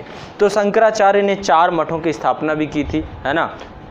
एक उत्तराखंड में है, ठीक है, इसके बाद जोशी मठ बोलते हैं उसे, इसके बाद श्रृंगेरी कर्नाटक में पड़ता है, इसके बाद पुरी हो गया आपका, और इधर द्वारका हो गया। तो ये 4 मठ हैं जो कि मैंने लिखवाए थे। ये एक तरीके से धार्मिक सामंजस्य का भी कार्य है। बुढ़ाती दर की कुछ नहीं तो ऊपर नीचे तो जाते ही हो, पूरा भारत तो घूम ही लेते हो चारों धाम के चक्कर में, ठीक है। तो धर्म के रूप में आपसी संपर्क बढ़े एक दूसरे का, है ना, इसलिए भी इसकी बहुत, भारत को जोड़ के रख दिया शंकराचार्य ने, ठीक है, संपर्क बढ़ाने का कार्य इन्होंने किया। रामानुजाचार्य इन्होंने विशिष्ट अद्वैतवाद की संकल्पना को जन्म दिया, ठीक है, विशिष्ट अद्वैतवाद की संकल्पना। इसके बाद मध्वाचार्य, ये नाम आते हैं मैच द फॉलोइंग में, इन्होंने द्वैतवाद की बात कही। निम्बार्काचार्य ने अद्वैतवाद की बात कही। मध्वाचार्य ने कहा एक नहीं दो हैं, ठीक है, द्वैतवाद एक नहीं दो हैं। कभी जब डिटेल में मैंने सारी चीज़ें पढ़ा दी हैं, फिर पढ़ेंगे। अद्वैतवाद। फिर विष्णु स्वामी, इन्होंने शुद्ध अद्वैतवाद की बात कही।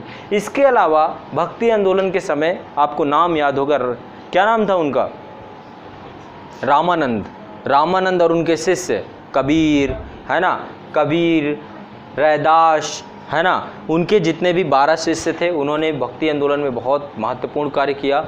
रामानंद क्या कहते थे, जाति न पूछो काछू की, किसी की जाति नहीं पूछनी चाहिए, है ना, जाति पूछ के किसी को धर्म में प्रवेश नहीं देना चाहिए। उन्होंने सबको दिया, एक मोची भी था, एक जुलाहा भी था, एक चप्पल जोड़ने वाला भी था, है ना, एक माली भी था, हर तरीके के लोगों को उन्होंने अपना शिष्य बनाया। और उनको तो इसमें सबसे महत्वपूर्ण कबीरदास, नाम तो सुना ही होगा, है ना, इनकी एक पुस्तक है बीजक, है ना, बीजक एक पुस्तक है। ऐसी कुरीति थी कि काशी में जन्म लेने वाला स्वर्ग प्राप्त करता है और मगहर में मरने वाला नरक प्राप्त करता है। तो मरने के वक्त मगहर ही चले गए कि चलो नरक ही मिलते हैं, थोड़ा नरक में जाके देखते हैं, वहाँ भी स्वर्ग बना। मगहर चले गए, बड़ा विवाद था, कोई हिंदू मानता था, कोई मुस्लिम मानता था, ठीक है। दरअसल इनके माता पिता नीरू और नीमा, है ना, वो जुलाहे दंपति जो थे वो मुस्लिम ही थे, ठीक है, वो अलग चर्चा पढ़ेंगे। महत्वपूर्ण आदमी तुलसीदास, है ना, पत्नी के प्रेम ने तुलसीदास बना दिया, है ना, पत्नी के प्रेम में गए, पत्नी ने कहा कि जितना प्रेम मुझसे करते हो भगवान से कर लो, शायद ज़िंदगी बदल जाए, इतिहास याद कर रहा है, ठीक है। कौन कहता है कि महिलाओं का हाथ नहीं होता, कालिदास भी ऐसे ही बने हैं।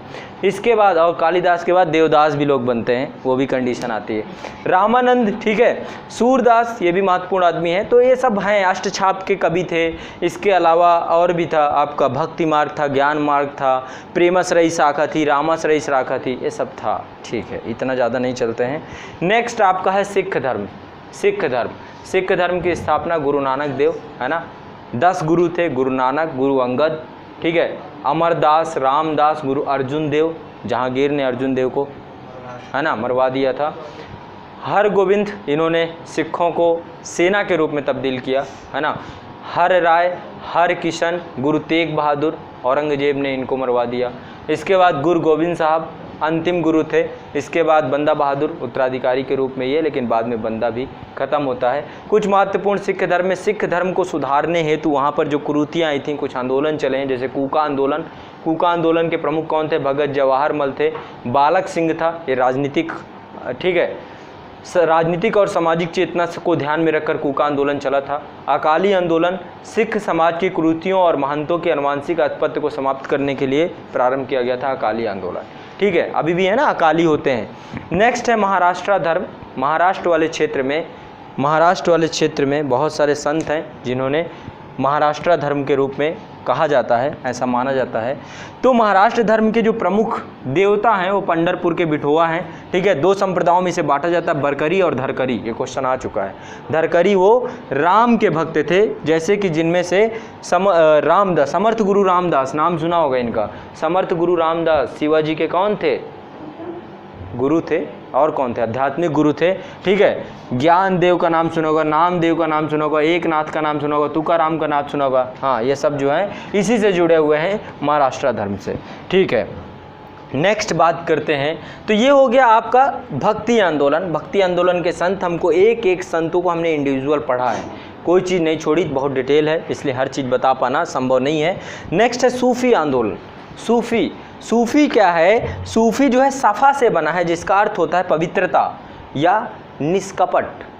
सूफी जो है सफ़ा से बना होता है, जिसका मतलब होता है पवित्रता या निष्कपट।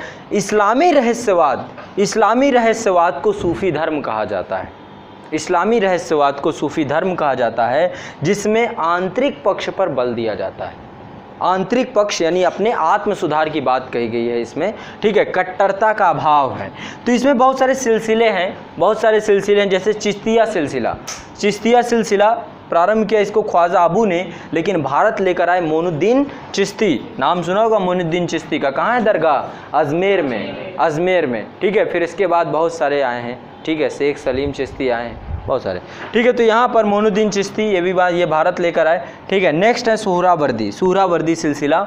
इसको जियाउद्दीन अब्दुल जीब द्वारा प्रारंभ किया गया था, ठीक है। नेक्स्ट है फिरदौसी सिलसिला, बुरहानुद्दीन समरकंदी द्वारा। दिल्ली में एक सिलसिले को मैंने बहुत डिटेल से लिखवाया है, पढ़ाया है। इसके बाद कुबरवारिया सिलसिला, मीर सैयद हमदानी, कश्मीर वाले क्षेत्र में थे ये सिलसिला। कादरिया सिलसिला, अब्दुल कादिर जिलानी, ये प्रथम रहस्यवादी पंथ कहा जाता है इसको, कादरिया जिला को। इसके बाद कलंदरिया सिलसिला, अब्दुल अजीज़ मक्की, ऐसा बोलते हैं ना मस्त कलंदर मतलब एक जगह नहीं रहने वाला, बोलते ना ये लड़का मस्त कलंदर है, इधर उधर भागता मस्त। ये खानकाह पसंद नहीं करते थे। खानकाह एक तरीके से क्या था? जहाँ पर जो सूफी संत होते थे वो रहते थे।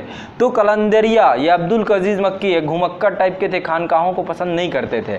नेक्स्ट है संतारी सिलसिला, शेख अब्दुल संतार, ठीक है। संतार ये गुजरात वाले क्षेत्र में थे।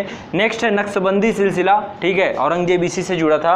ख्वाजा बहाउद्दीन नक्शबंदी, है ना, कश्मीर वाले क्षेत्र में था ये। नेक्स्ट है मदारिया सिलसिला, शेख बहाउद्दीन मदार, मकनपुर वाले क्षेत्र में था। तो ये पूरे सिलसिले हैं, बड़ी डिटेल से इनको पढ़ाया गया है, कोई टॉपिक ऐसा रहा नहीं जो छोड़ा गया हो, हर चीज़ को पढ़ाया गया है। नेक्स्ट मोस्ट इम्पॉर्टेंट, इस्लाम धर्म का उदय। रमज़ान का महीना चल रहा है, पवित्र महीना, इस्लाम की भी बात करते हैं। मोहम्मद साहब मक्का में, है ना, मोहम्मद साहब मक्का में 570 AD में जन्म हुआ, ठीक है। तुरंत ही नहीं इस्लाम धर्म स्थापित हो गया जन्म के साथ ही, 40 साल बाद जब उनको ज्ञान प्राप्त हुआ हीरा नामक गुफा में, ठीक है। यहाँ पर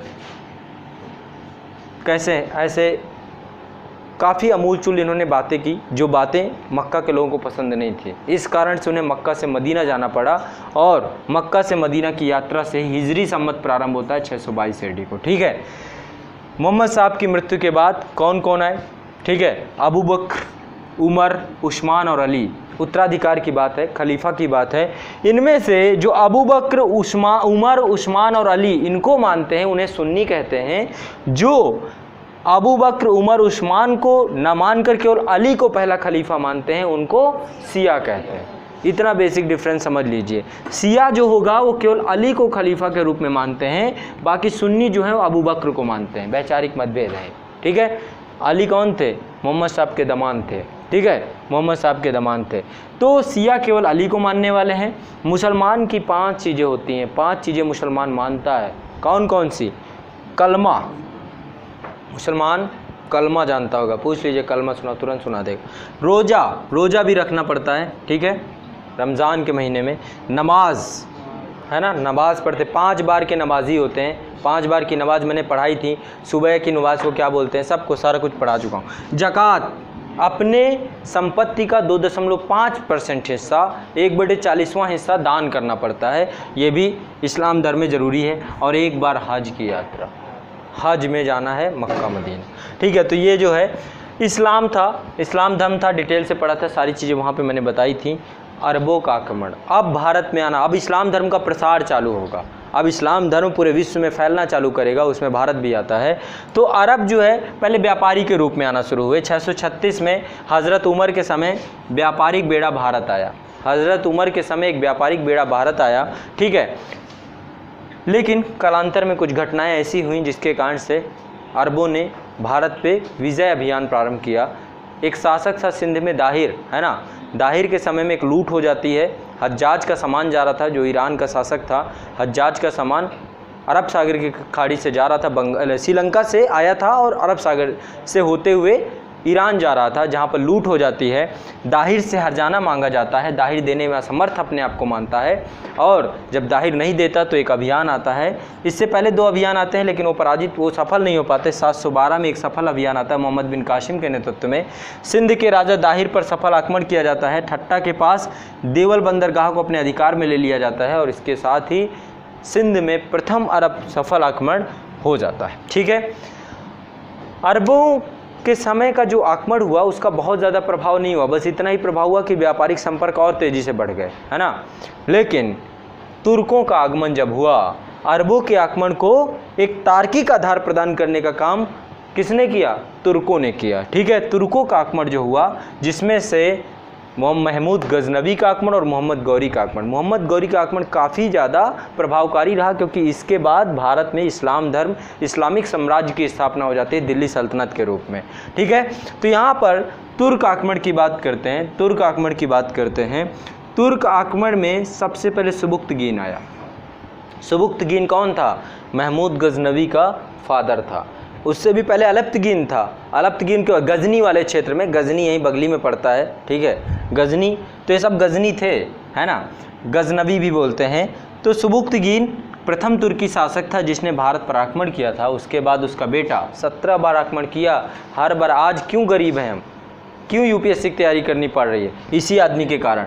ये 17 बार आया और 17 बार सब लेके चला गया। 1001 AD से 1027 AD तक भारत पर 17 बार आक्रमण किया, ठीक है, और यहाँ से 200 हाथी भर के ले गया, ठीक है। 200 हाथी जो है हीरे जवाहरात, हमारे घर के खजाने खाली कर दिए, मंदिरों में सब छुपा के जितना रखे थे सब ले गया। इसका कोई उद्देश्य नहीं था, कोई उद्देश्य नहीं था। आज भी बहुत सारे महमूद गजनवी हैं, आते हैं लूट के चले जाते हैं, लोगों को पता नहीं चलता। तो ये महमूद गजनवी 17 बार आया, हर बार भर के ले गया। मंदिरों को ज़्यादा फोकस किया, ज़्यादा पैसा मंदिरों में था और धार्मिक रूप से प्रसार करना इसका उद्देश्य था, ठीक है। तो महमूद गजनवी, आप देखते ना इंश्योरेंस कंपनियाँ भाग जाती हैं महमूद गजनवी की तरह, पैसा लिए निकल लिए, है ना, वैसे ही कुछ था। तो इसको आज़म बोला जाता है, महमूद गजनवी को आज़म बोला जाता है, दुनिया का प्रथम सुल्तान कहते हैं। आज़म का मतलब दुनिया का प्रथम सुल्तान, ठीक है। बहुत ही योग्य सेनापति था, जितने भी युद्ध हुए सब जीते, बहुत कम उम्र में जीते इसने, ठीक है। सर्वाधिक महत्वपूर्ण आक्रमण ऐसे ही करता रहा होगा, यहाँ से जाता रहा होगा, पहले वहाँ से आता रहा होगा, आने के बाद पूरा सामान यहाँ से भरा, भरने के बाद वहाँ रखा, फिर वो फिर चलो अभी और है, ठीक है। तो 17 बार यही तो किया बहुत कम उम्र में। 1001 AD से जो आदमी आएगा जाएगा, एक साल में थोड़ा ना आ जाए, बहुत लंबा यात्रा होती थी। तो 17 बार बस आता जाता रहा, अभी अगला, फिर अगला, फिर अगला, बैठने न दिया होगा चैन से पूरी सेना को। तो सर्वाधिक महत्वपूर्ण आक्रमण इसका हुआ सोमनाथ के मंदिर पे, ठीक है। और यहाँ पे शासक भीम प्रथम था, वही जो मैंने आपको बताया था, गुजरात का जो चालुक्य वंश था, सोलंकी वंश, उसी के समय पे हुआ था ये आक्रमण। और यहाँ से अपार संपत्ति लेके गया। उसके बाद उसका मन नहीं किया। जब रास्ते से वापस लौट रहा था तो जो खोखर जनजाति के लोग थे बहुत परेशान कर रहे थे, ठीक है, तो उनको भी वापस अंत में 1027 में वापस लौटा सबक सिखाने के लिए, लेकिन उसके बाद फिर मर ही जाता है। 1030 में उसकी मृत्यु हो जाती है, ठीक है, 1030 में उसकी मृत्यु हो जाती है, ठीक है। इसके दरबार में अलबरूनी बहुत ही महत्वपूर्ण तहकीक हिंद लिखी है, फिरदौसी शाहनामा का उतबी दरबारी इतिहासकार था, बैहाकी फारस का कपि उजारी, ठीक है, खुरासानी विद्वान, उनसूरी, अहजदी, बहुत सारे विद्वान रहते। तो कहते इतना ज़्यादा कंजूस आदमी था ये, शाहनामा लिखने के लिए फिरदौसी से बोला था कि एक लिखोगे तो $1 दूँ, 1 मुद्रा दूंगा जो उस समय की होती थी, ठीक है। बाद में मुकर गया, जब उसने लिख डाली तो मुकर गया, एडवांस में काम नहीं किया, ठीक है। तो कहीं ना कहीं पे बहुत कंजूस टाइप का था, इतना पैसा होने के बाद आदमी कंजूस हो ही जाता है, ठीक है, उसकी गलती नहीं। नेक्स्ट है मोहम्मद गौरी का आक्रमण। मोहम्मद गौरी का उद्देश्य दूसरा था, इसका उद्देश्य तो था कि लूटना और लूट करके धर्म प्रचार करना, यही दो तीन उद्देश्य थे। लेकिन मोहम्मद गौरी की नीयत अलग थी। उसने कहा क्योंकि जिस क्षेत्र में था उस क्षेत्र में ख्वारिज्म के शाह का आक्रमण हो गया था, उस क्षेत्र में उसको कोई दिख नहीं रहा था कि मेरी शासन सत्ता स्थापित हो जाएगी। तो ये भारत की ओर इसने कदम बढ़ा दिए और 1175 में मुल्तान और उच्च पर आक्रमण कर दिया, 1178 में गुजरात में आक्रमण कर दिया, 1179 में पेशावर को जीत लिया, 1185 में सियालकोट को जीत लिया। इसके बाद सीधा दिल्ली पर पृथ्वीराज चौहान के साथ तराइन का प्रथम युद्ध और हार गया, ठीक है। देखो इसीलिए कहते हैं पहले अटेम्प्ट में यदि गड़बड़ हो जाए तो दूसरा अटेम्प्ट जरूर देना चाहिए, है ना। जो घायल शेर होता है बहुत घातक होता है, तो एक पैर यदि पीछे खींचता है तो लंबी छलांग के लिए, ना कि, है ना। तो घायल शेर और शेरनी वैसे ही कुछ था। फिर अगले साल आया, इधर मदमस्त था, जीत गया था वो, कुछ होते ना पीटी निकलने के बाद, वैसे ही था। प्रीलिम्स क्वालिफाई हुआ था पृथ्वीराज चौहान का, वो मदमस्त था, दोबारा आके इसने उसको पराजित किया, मृत्यु हो गई। 1194 में चंदावर का युद्ध हुआ था जिसमें मोहम्मद गौरी ने क्या किया, जयचंद को भी बटा दिया, ठीक है। ओवरऑल यहाँ से दिल्ली में अब उसके गुलाम थे, इसका कोई पुत्र नहीं था, उसके गुलाम थे, जैसे ताजुद्दीन यल्दौज, नसरुद्दीन कुबाचा, कुतुबुद्दीन ऐबक। भारत वाले क्षेत्र में कुतुबुद्दीन ऐबक था, ठीक है, भारत वाले क्षेत्र में कुतुबुद्दीन ऐबक था, उसका गुलाम था। बहुत बड़ी संख्या में गुलाम रखे जाते थे। तो मोहम्मद गौरी जो था, इसके सिक्कों पर लक्ष्मी की आकृति है ना, लक्ष्मी, वही लक्ष्मी, है ना, जिसके लिए सब, क्यों अनिल जी, लक्ष्मी को तो जानते हैं ना, हाँ जानते होंगे। तो लक्ष्मी की आकृति जो है अंकित थी। 1206 में खोखरों द्वारा इसकी हत्या कर दी गई। 1206 में खोखरों द्वारा किसकी हत्या कर दी गई, मोहम्मद गौरी की हत्या कर दी गई, ठीक है। अब यहाँ से जैसे इसकी हत्या होती है, इसके जो गुलाम थे उनके द्वारा शासन सत्ता का आधिपत्य शुरू हो जाता है। शासन सत्ता में सबसे पहले कुतुबुद्दीन ऐबक ने एक क्षेत्र कब्जा लिया, भारत वाला। ताजुद्दीन यल्दौज और नसरुद्दीन कुबाचा ने गजनी वाले क्षेत्र को अपना लिया, गौरी जो गौर प्रदेश था, और ये जो पूरा मुल्तान वाला क्षेत्र था यहाँ पे ताजुद्दीन यल्दौज हो गया, ठीक है। तो गुलाम वंश, दास वंश या ममलूक वंश, ये तीनों एक ही नाम है, ठीक है। इसी को दास वंश बोलते हैं, गुलाम वंश बोलते हैं, ममलूक वंश बोलते हैं। 1206 से 1290 ये अवधि है, जिस अवधि में दिल्ली सल्तनत का स्थापित प्रारंभ होता है। दिल्ली सल्तनत, है ना, सेंटर दिल्ली है। इसके बाद खिलजी वंश आएंगे, फिर तुगलक आएंगे, फिर सैयद आएंगे, फिर लोधी आएंगे, ठीक है। समयावधि 1206 से लेकर के 1290 दास वंश की रही, जिसमें प्रमुख कुतुबुद्दीन ऐबक संस्थापक रहा, ठीक है। लाहौर में इसने अपना राज तिलक करवाया था। अभी दिल्ली राजधानी स्थानांतरण नहीं हुई, लाहौर ही थी, ठीक है। इसके बाद इसका बेटा आया आराम शाह, आराम बड़ा पसंद था इसे, ठीक है, 11 महीने ही रहा। इसके बाद इल्तुतमिश आता है, वास्तविक संस्थापक इसे कहा जाता है। कुतुबुद्दीन ऐबक ने एक इमारत बनवाई है जिसका नाम सब जानते हैं, कुतुबुद्दीन बख्तियार काकी के याद में, ठीक है, कुतुब मीनार, जिसका आधा का आधा कार्य करके गया था, जिसको पूरा कराया इल्तुतमिश ने। इसी के टाइम पे, इल्तुतमिश के समय पे समस्या क्या आई, मंगोल आक्रमण का भय बन गया भारत में। चंगेज का भारतीय सीमाओं पे मर्डाने लगा, ठीक है। तो यहाँ पर इल्तुतमिश के समय पे उसने बड़ी डिप्लोमेसी के साथ उसको निपटाया भी, ठीक है। इसने तुर्काने चहलगानी की स्थापना की, जिसमें 40 अमीर हुआ करते थे, ठीक है। एकता प्रणाली प्रारंभ की, चांदी का टंका और तांबे का जीतल चलवाया, ठीक है। तो कहीं ना कहीं पे बहुत इंपॉर्टेंट शासक था। इल्तुतमिश के बाद रुकनुद्दीन फिरोज शासक बना। इल्तुतमिश नहीं चाहता था कि उसके निकम्मे बेटे शासक बने। उसने अपनी बेटी रजिया को सुल्ताना घोषित करके गया था, लेकिन अंतोगत्वा रजिया थी तो महिला, है ना। वैसे भी महिलाओं की स्थिति इस्लाम धर्म में तो और भी बुरी है, लेकिन फिर भी रजिया के अंदर योग्यता थी और 4 साल के लिए वो शासिका बनी। दिल्ली सल्तनत की प्रथम सुल्ताना, भारत की भी शासिका कह सकते हैं।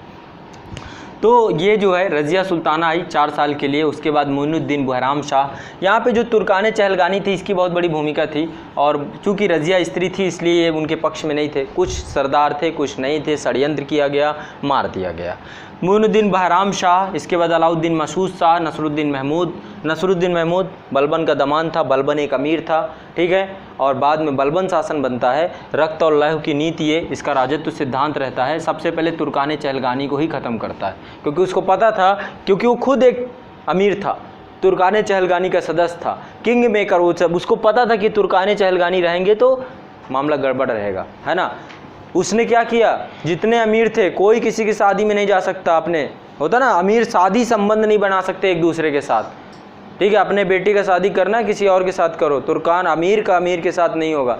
बहुत पूरा भय का वातावरण बना के रखा इसने, अमीरों का दमन कर दिया बहुत बुरी तरीके से। इसके समय भी मंगोल आक्रमण का भय, इसने साम्राज्य विस्तार तो नहीं किया लेकिन दिल्ली सल्तनत को स्थायी तौर पे इसने मजबूत बनाने का कार्य किया, ठीक है। इसके बाद कैकुबाद और क्यूमर्स तो बेचारा छोटा सा बच्चा था 4 महीने का, ठीक है। जलालुद्दीन फिरोज खिलजी निपटा देता है इसको और खिलजी वंश की स्थापना रखता है। बहुत उम्र दराज था, ठीक है। नीतियाँ इसकी बहुत उदार थीं, और आपको पता ही होगा इसका भतीजा क्या नाम है, अलाउद्दीन खिलजी, उसके द्वारा चाचा की हत्या कर दी जाती है ना। और अलाउद्दीन खिलजी मोस्ट इम्पॉर्टेंट शासक, इसके द्वारा बहुत सारे कार्य किए गए हैं। सैन्य सुधार का कार्य किया गया है। सेना में क्या किया इसने, हुलिया लिखवाने की प्रथा, दाग घोड़ों को दगवाने की प्रथा, ठीक है। राजस्व सुधार का कार्य किया। बहुत बड़ी सेना, इसको सिकंदर आसानी बनना था, इसने पूरा विश्व विजय करना था। इस कारण से इसने जो है सैन्य सुधार किया, मूल्य नियंत्रण कर दिया। बड़ी सेना रखने के लिए पैसा भी चाहिए होता है, इसलिए रेट ही कम कर दिया कि थोड़ा पैसा दूंगा तो उतने में इनका भरपेट चल जाएगा, तो मूल्य नियंत्रण कर दिया, ठीक है। राजस्व सुधार किया, आर्थिक सुधार बहुत सारे किए, ठीक है। अलाउद्दीन खिलजी के बाद मुबारक शाह खिलजी और फिर खुसरो शाह अंतिम शासक, ठीक है। तत्पश्चात गियासुद्दीन तुगलक नामक एक व्यक्ति ने इनकी हत्या करके सत्ता पर बैठे और तुगलक वंश की स्थापना की। 1320 से लेकर के 1413 में तुगलक वंश की स्थापना, ये समयावधि रही, जिसमें एक बहुत ही महत्वपूर्ण शासक आया, मोहम्मद बिन तुगलक, ठीक है। बेचारा अपने फादर का स्वागत करने गया और पता चला जो घर बनवाया था वो घर ही ढह गया और पिता की मृत्यु हो गई। इसके बाद इसने राजधानी परिवर्तन दिल्ली से दौलताबाद कराई थी। इत्तेफाक से बेचारे को राजधानी वापस, पहले ले गया सबको पैदल, फिर बोला चलो वापस, ठीक है। आधी लोग तो वैसे ही निपट गए। इसके बाद इसने क्या किया, बोला मैं खुरासान को जीतूंगा और 3,70,000 की एक सेना बनाई। और बाद में जब देखा हुआ क्या था, खुरासान में एक छोटा सा बच्चा शासक बना था, इसको लगा यार खुरासान को भी जीत लेते हैं, ताकि जो हिंदुकुश पर्वत श्रेणी है, हिंदुकुश अफगानिस्तान में है, वो बॉर्डर बन जाए।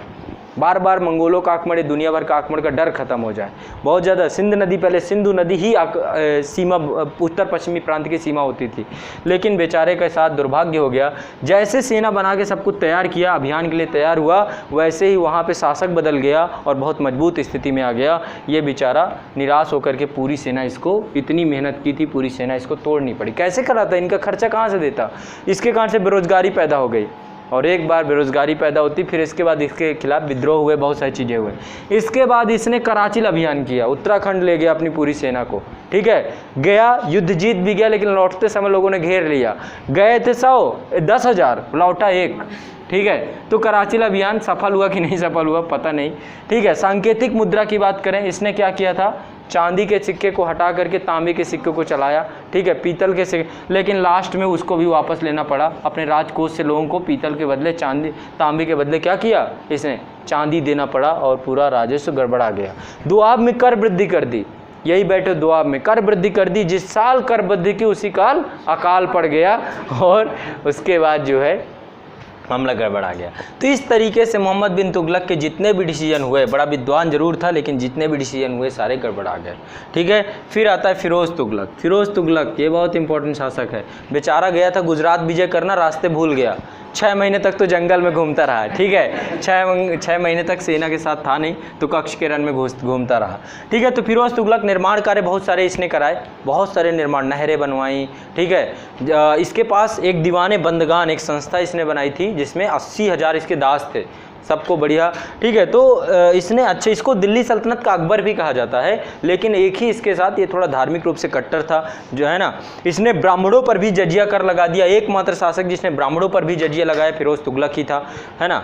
इसके अलावा ये जो आपकी थी ना, क्या कहाँ गई, कुतुब मीनार, कुतुब मीनार में इसका भी योगदान है, ठीक है। पहले कुतुब मीनार में कितनी मंजिला हुआ करती थी, 5 हुआ करती थी, एक विखंडित हो गई, ठीक है। एक मंजिल क्या हो गई पता नहीं, बिजली उजली गिरी होगी, पहले थोड़ा ना तड़ीच चालक चलता था, तो वो विखंडित हो गई। इसने क्या किया, उसका पुनर्निर्माण कराया और 2 मंजिल और बनवा दी, ठीक है।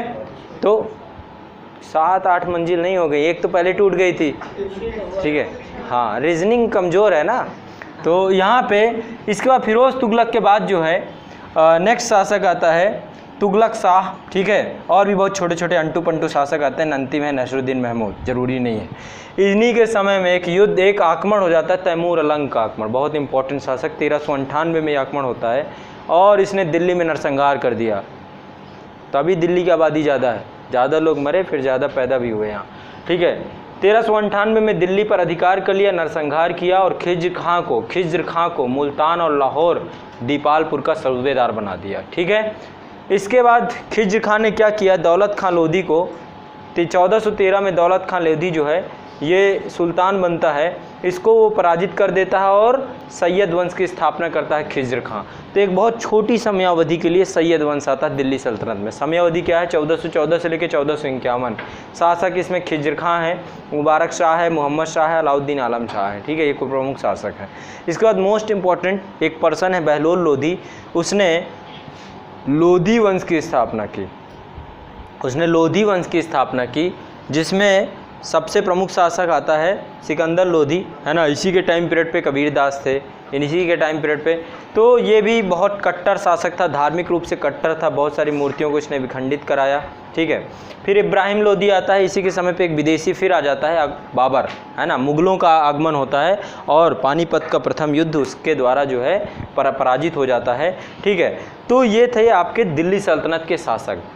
दिल्ली सल्तनत में 5 संस्थाएं आपने देखी, 5 वंश देखे, दास वंश, गुलाम वंश, खिलजी वंश, तुगलक वंश, सैयद वंश, लोधी वंश, ठीक है। अब दक्षिण भारत को देख लेते हैं। इसी समय दक्षिण भारत, जब यहाँ पर उत्तर भारत में कौन था, दिल्ली सल्तनत था, तो दक्षिण भारत में क्या चल रहा था। दक्षिण भारत में आप जैसे दक्षिण भारत का द्वार बोला जाता है खानदेश, मैप में देख लीजिएगा, ऐतिहासिक मानचित्रावली कितनी बार बोल चुका हूँ, उसमें खानदेश में एक पर्सन था, इसका नाम था मलिक रज़ा फारूकी। इसने अपने आप को स्वतंत्र करा लिया और खान की उपाधि, यहाँ पे इस वंश के जितने भी शासक थे, इस क्षेत्र के जितने भी शासक थे, इन्होंने खान की उपाधि ली, इस कारण इसको खानदेश बोला जाता है, खानों का देश, ठीक है। और इसमें एक प्रमुख शासक कौन कौन से थे, आदिल खां, ठीक है, और अंतिम शासक है नासिर खां।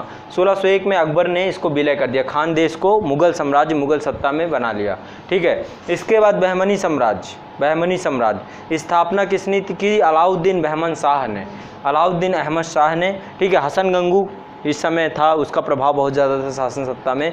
राजधानी गुलबर्गा थी, ठीक है।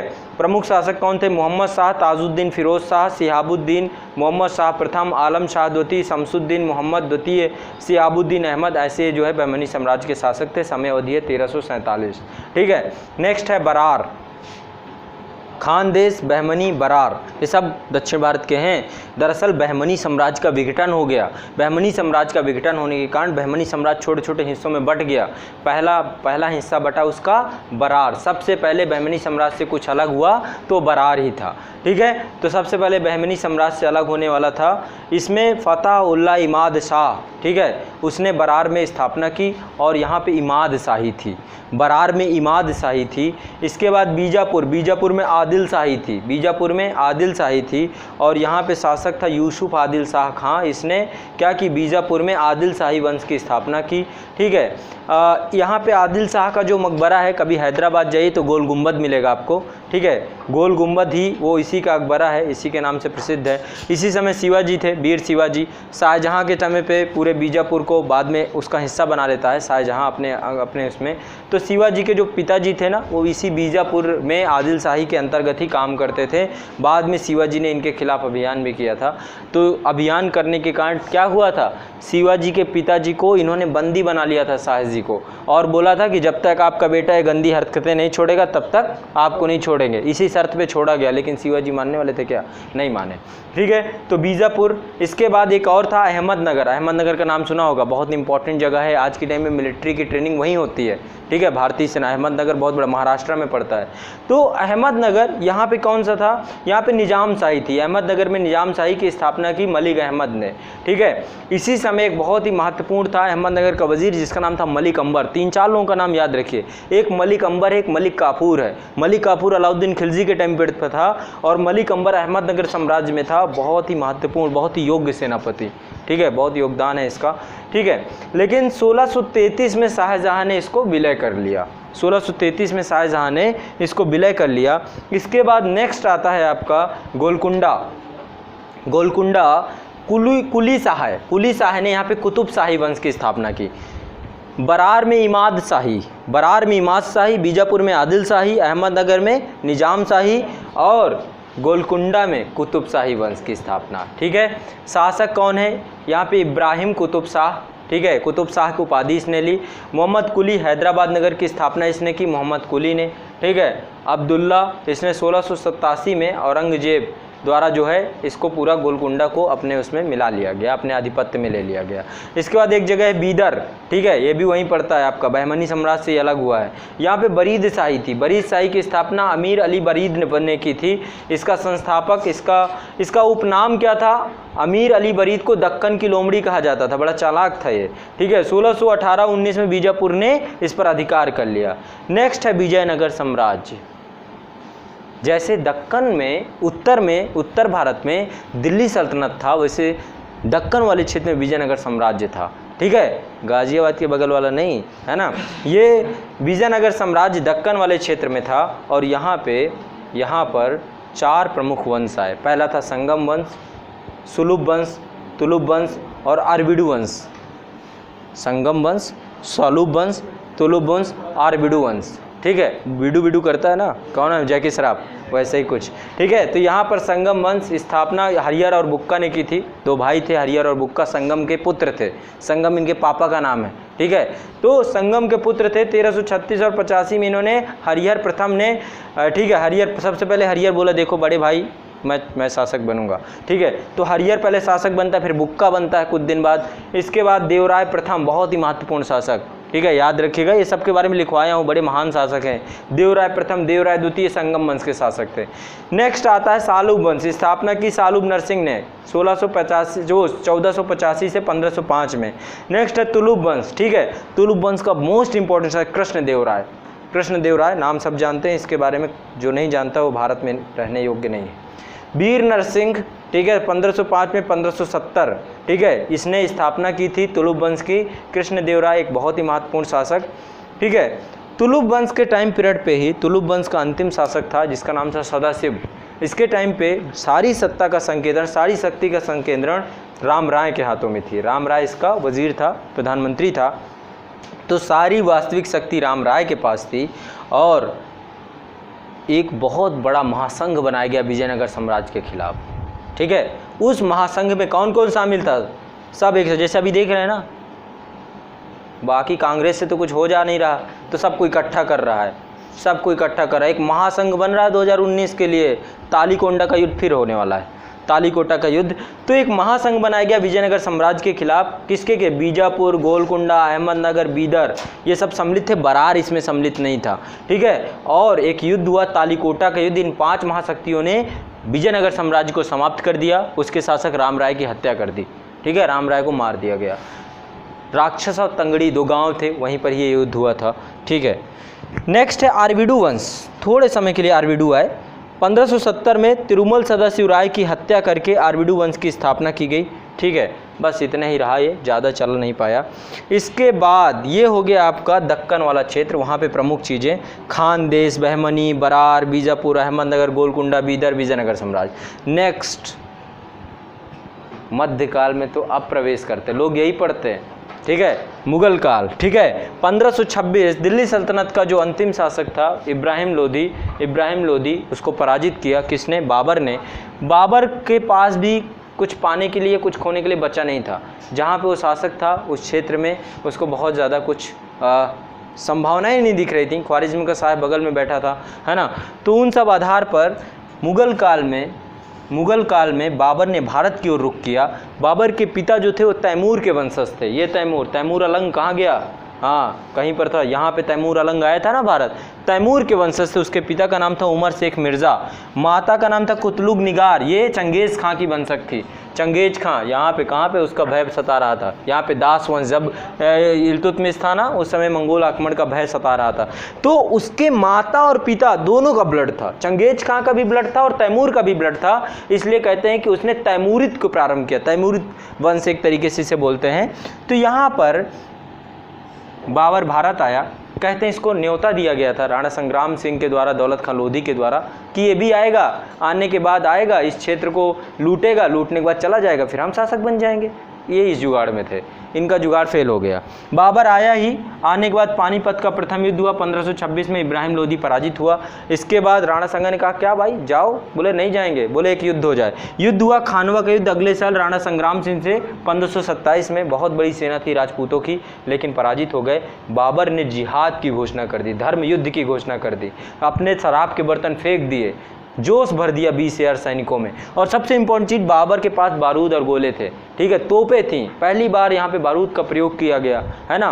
तुगलमा युद्ध पद्धति का प्रयोग किया गया, ठीक है। वो बहुत सारी चीज़ें हैं जिसके कारण से बाबर जीता था। पढ़ाया है मैंने, सारी चीज़ें बताई हैं। चंदेरी का युद्ध 1528 में हुआ था, है ना। चंदेरी में कौन था? मेदिनी राय, है ना। मेदिनी राय, ये भी अफ़गान थे। अफ़गान चाहते थे, क्योंकि ये अफ़गान थे, लोधी वंश के शासक अफ़गान थे, तो अफ़गान चाहते थे कि किसी तरीके से, तो अगला युद्ध हुआ उसमें भी ये जीत गए। घाघरा का युद्ध 1529 में हुआ, लेकिन हुआ कुछ नहीं, सब हार गए।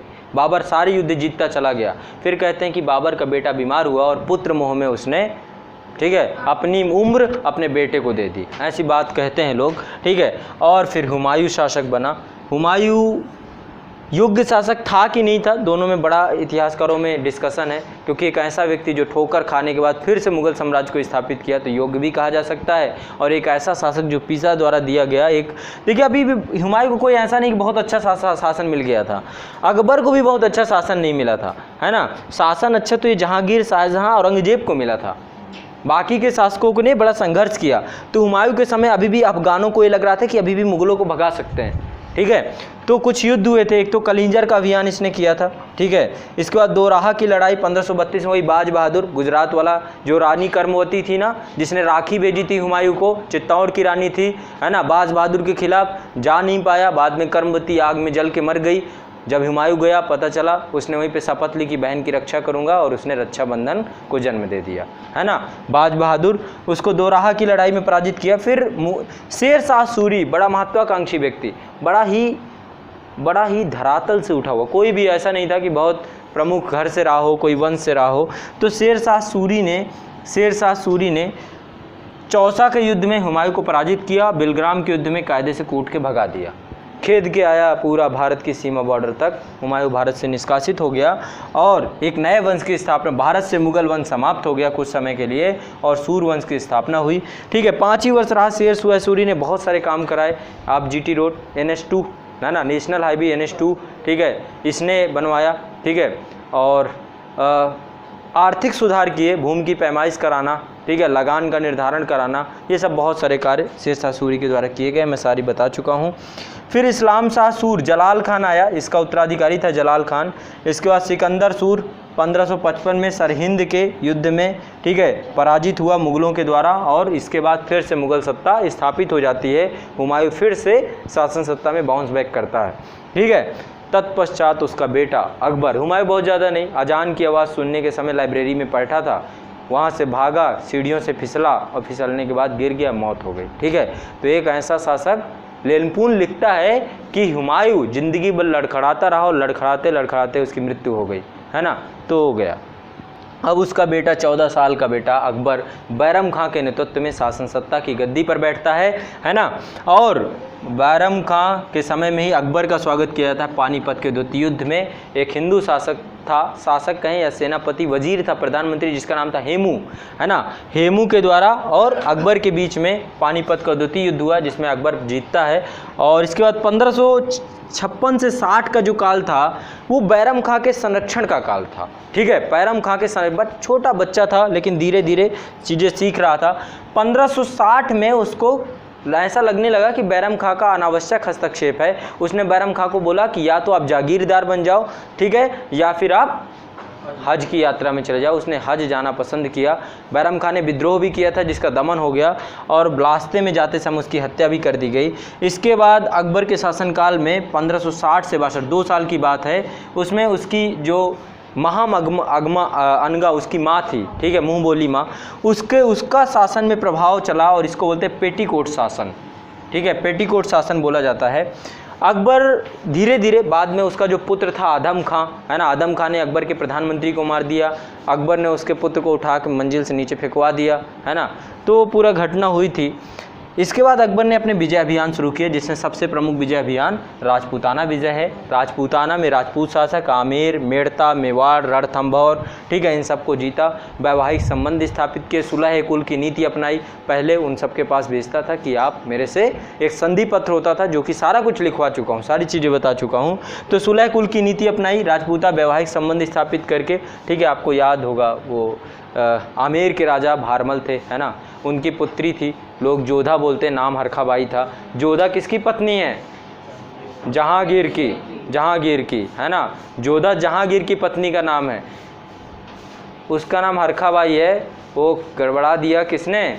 संजय लीला भंसाली ने, ठीक है, जैसे भी हो मूवी बना दी उसने। तो यहाँ पे बात हो रही है अकबर की। तो अकबर ने आमेर के राजा भारमल और उनकी बेटी के साथ शादी की। फिर मान सिंह उसका भाई जो था, ठीक है, मान सिंह था, तो भगवान दास था, इन सबको जो है मनसबदार बना दिया। अकबर ने एक नया धर्म चलाने का प्रयास किया, दीन इलाही धर्म, ठीक है। ये क्या था? विभिन्न धर्मों के उपदेशों का संकलन था। यहाँ पे विभिन्न देशों के बीच सामंजस्य स्थापित करने का उद्देश्य था अकबर का, ठीक है। अकबर ने मजहरनामा की घोषणा की। मजहरनामा में उसने अपने आप को क्या बोला? अमीर मोमिनीन कहा, यानी मुसलमानों का नेता कहा, जिसके खिलाफ फतवा जारी हो गया उसके, अकबर के खिलाफ, ठीक है। इसके बाद उसने मनसबदारी प्रणाली इसने शुरू की। सैन्य शासन व्यवस्था में एक नई प्रणाली, इसमें एक विशिष्ट प्रशासनिक व्यवस्था है जिसमें जात और सवार, ठीक है, ये दिए जाते हैं और उसके तहत एक पदवी होती है, ठीक है, और पदानुक्रम की अवस्था पता चलता है, वेतन पता चलता है मनसबदारी व्यवस्था से। सैन्य संरचना का आधार था मनसबदार, है ना, तो मनसबदारी प्रथा प्रारंभ अकबर ने ही की थी। इसके बाद नेक्स्ट उसका बेटा सलीम, है ना, नाम था जहांगीर, और जहांगीर जो है वो शासन सत्ता पर बैठता है। 1605 में अकबर की मृत्यु हो जाती है। आपको शायद पता हो मेवाड़ से अकबर न जीत पाया, कौन थे वहाँ पे? राणा प्रताप। हल्दी घाटी का युद्ध 1576 में हुआ था। जहांगीर के समय में मेवाड़ को बाद में हिस्सा बना लिया जाता है, जो उनके बेटे रहते हैं, ठीक है, उनके बेटे को मेवाड़ अभियान में अपना वो मनसबदार बना दिया जाता है। तो अकबर जहांगीर को न्यायप्रिय शासन कहा जाता है। कहते हैं मुगल काल का सबसे न्यायप्रिय शासक कोई था तो जहांगीर था, ठीक है। उसने बहुत सारे ऐसे कार्य कराए थे और आगरा के किले में न्याय का घंटा बनवाया था उसने, ठीक है। मेवाड़ अभियान इसने किया। इसके समय पे इसका जो पुत्र था खुसरो, अकबर खुसरो को बहुत पसंद करता था और जहांगीर को हमेशा डर लगा रहता था तो कहीं की नाती को न दे जाए पूरी सत्ता, ठीक है। इतना बड़ा मुगल साम्राज्य नाती के यहाँ चला जाए, तो वो भी दो बार जहांगीर ने भी क्या किया? विद्रोह किया। तो अकबर लेकर आता था माँ के पास, हमीदा बानो बेगम के पास लेकर आता था और कहता था कि दादी देखो तबीयत खराब हो जाती है दादी की, बेटा तुम मत कुछ ऐसा किया करो। मुश्किल से एक ही तो संतान थी अकबर की, तो कहीं ना कहीं पे ये इसको डर बना रहता था। लेकिन खुसरो ने बार बार जो है खुसरो विद्रोह करता गया और खुसरो के विद्रोह करने के कारण खुर्रम, नाम शाहजहां है, शाहजहां का दूसरा नाम खुर्रम भी है, तो शाहजहां को बोला कि इसको ख़त्म कर दो धीरे। शाहजहां ने धीरे से उसे अंधा बनाया, बोला कि अभी आगे मेरा भी ये रास्ता रोकेगा, अंधा बना के उसे मरवा भी दिया, ठीक है। तो खुर्रम का विद्रोह, इनका दो विद्रोह यहाँ पे देखने को आता है। इसी टाइम इसकी पत्नी, ठीक है, मेहरुन निसा, नाम था नूर जहां, है ना, मुलाकात हुई कहाँ? कहाँ? मीना बाज़ार में। मीना बाज़ार में 1611 में दोनों मिले, पहली बार जहांगीर ने देखा और इसके बाद विवाह कर लिया। नूरजहाँ, जहांगीर कहते बीमार रहता था तो नूरजहाँ शासन सत्ता में बहुत प्रभावकारी भूमिका रखती थी। उसने एक गुट बनाया था अपने परिवार का। उसकी माँ थी असमत बेगम, ठीक है, असमत बेगम, उसका भाई आसफ खां और उसके पिता इत्मादुद्दौला, ठीक है, और शाहजहाँ, ये सब एक गुट था, नूरजहाँ का गुट था। बाद में तो शाहजहाँ अलग हो जाता है। दरअसल उसका भाई आसफ खां ने अपनी पुत्री का विवाह कर दिया, किससे? शाहजहाँ से। तो उसको लगा कि मेरा दामाद बनना चाहिए। नूरजहाँ ने विवाह कर दिया शहरयार के साथ, अपनी पुत्री लाडली बेगम का। तो लाडली बेगम का विवाह कर दिया तो नूरजहाँ उसका पक्ष लेने लगी। जब उसका पक्ष लेने लगी तो आसफ शाहजहाँ का पक्ष लेने लगा। तो शाहजहाँ, दोनों के बीच में विवाद हो गया लड़ाई। बाद में शाहजहाँ जीत जाता है, ठीक है। शाहजहाँ इसने देखो, राजपूतों से युद्ध विवाह अकबर ने भी किया, राजपूतों से विवाह जहांगीर ने भी किया, ठीक है, दोनों ने राजपूतों से। और ये जोधा का ही बेटा था, किसी को शक तो नहीं है, ठीक है, जोधा मतलब हरखा बाई का। इसके बाद नेक्स्ट आपका आता है शाहजहाँ। शाहजहाँ ने राजपूतों से विवाह की नीति त्याग दी। मुमताज़ महल से चूँकि प्यार था, है ना, तो इसलिए उसने बहुत ज़्यादा विवाह, एक ही विवाह में अपना ज़िंदगी पूरा व्यतीत किया उसने, एक ही शादी की। दक्षिण अभियान किए, अहमदनगर, बीजापुर, इन सबको जो है उसने अपना हिस्सा बनाया, ठीक है। मध्य एशिया वाले क्षेत्र में भी उसने, लेकिन मध्य एशिया इस समय कंधार वाला क्षेत्र जो था मध्य एशिया का, वो सफ़ावियों द्वारा जीत लिया जाता है और सफ़ावियों द्वारा कब्जा कर लिया जाता है, ठीक है, सफ़ावियों द्वारा कब्जा कर लिया जाता है, ठीक है। इसी के टाइम पे उत्तराधिकार युद्ध चालू हो जाता है। 4 बेटे थे, ठीक है, क्या नाम था? कामबख्श, मुराद, दारा शिकोह, औरंगजेब, ठीक है। दारा शिकोह सबसे बड़ा था।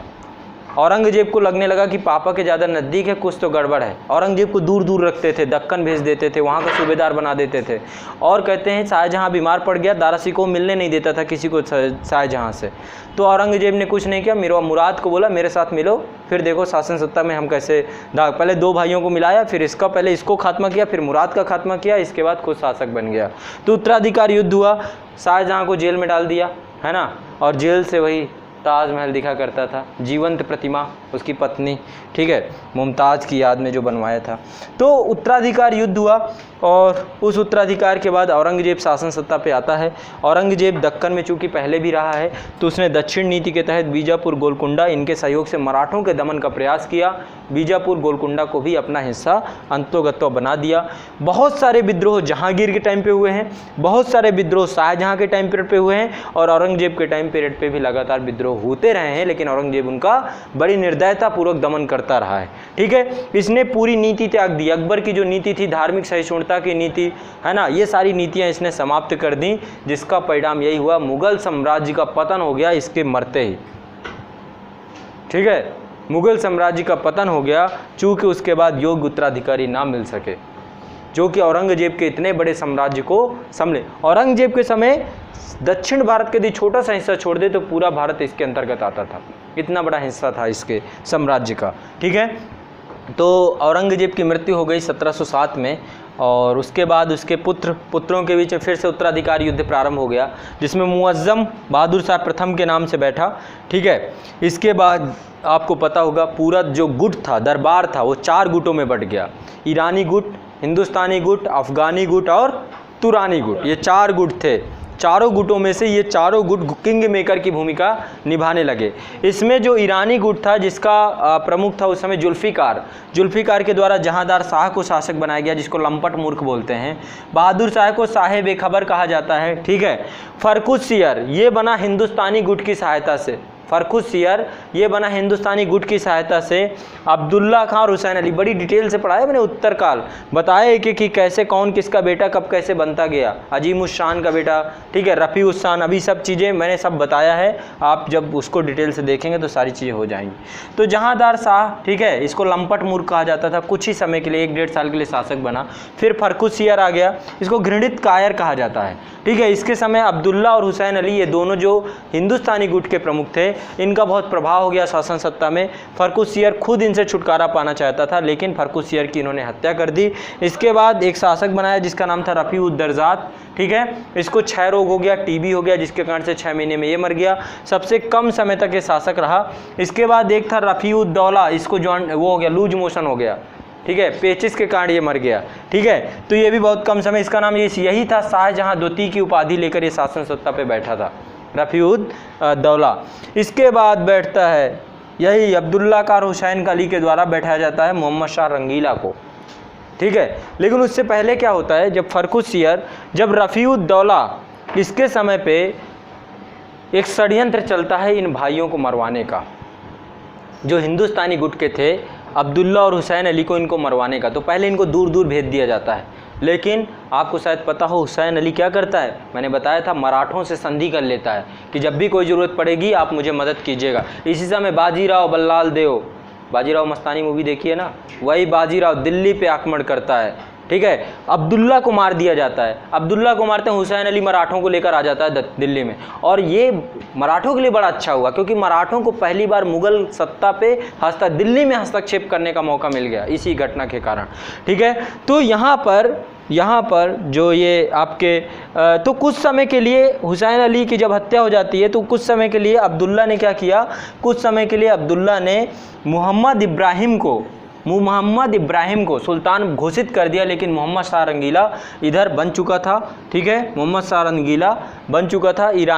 तुरानी गुट का जो वो था निज़ामुल मुल्क, उसके द्वारा इसको बना दिया जाता है और अंतोगत्वा मोहम्मद शाह रंगीला सरदार बनता है और हुसैन अली को भी मार दिया, अब्दुल्ला को भी मार दिया जाता है, ठीक है। इसके बाद इसी के मोहम्मद शाह था भी रंगीला, है ना, दिन भर जो है मदमस्त रहता था दारू शराब में, ठीक है, और बस वही था। नादिर शाह का आक्रमण हो जाता है इसी के टाइम पीरियड पे, ठीक है। नादिर शाह ईरान से आया था और उसका आक्रमण हो जाता है। मोहम्मद शाह अपने आप में मदमस्त रहता है।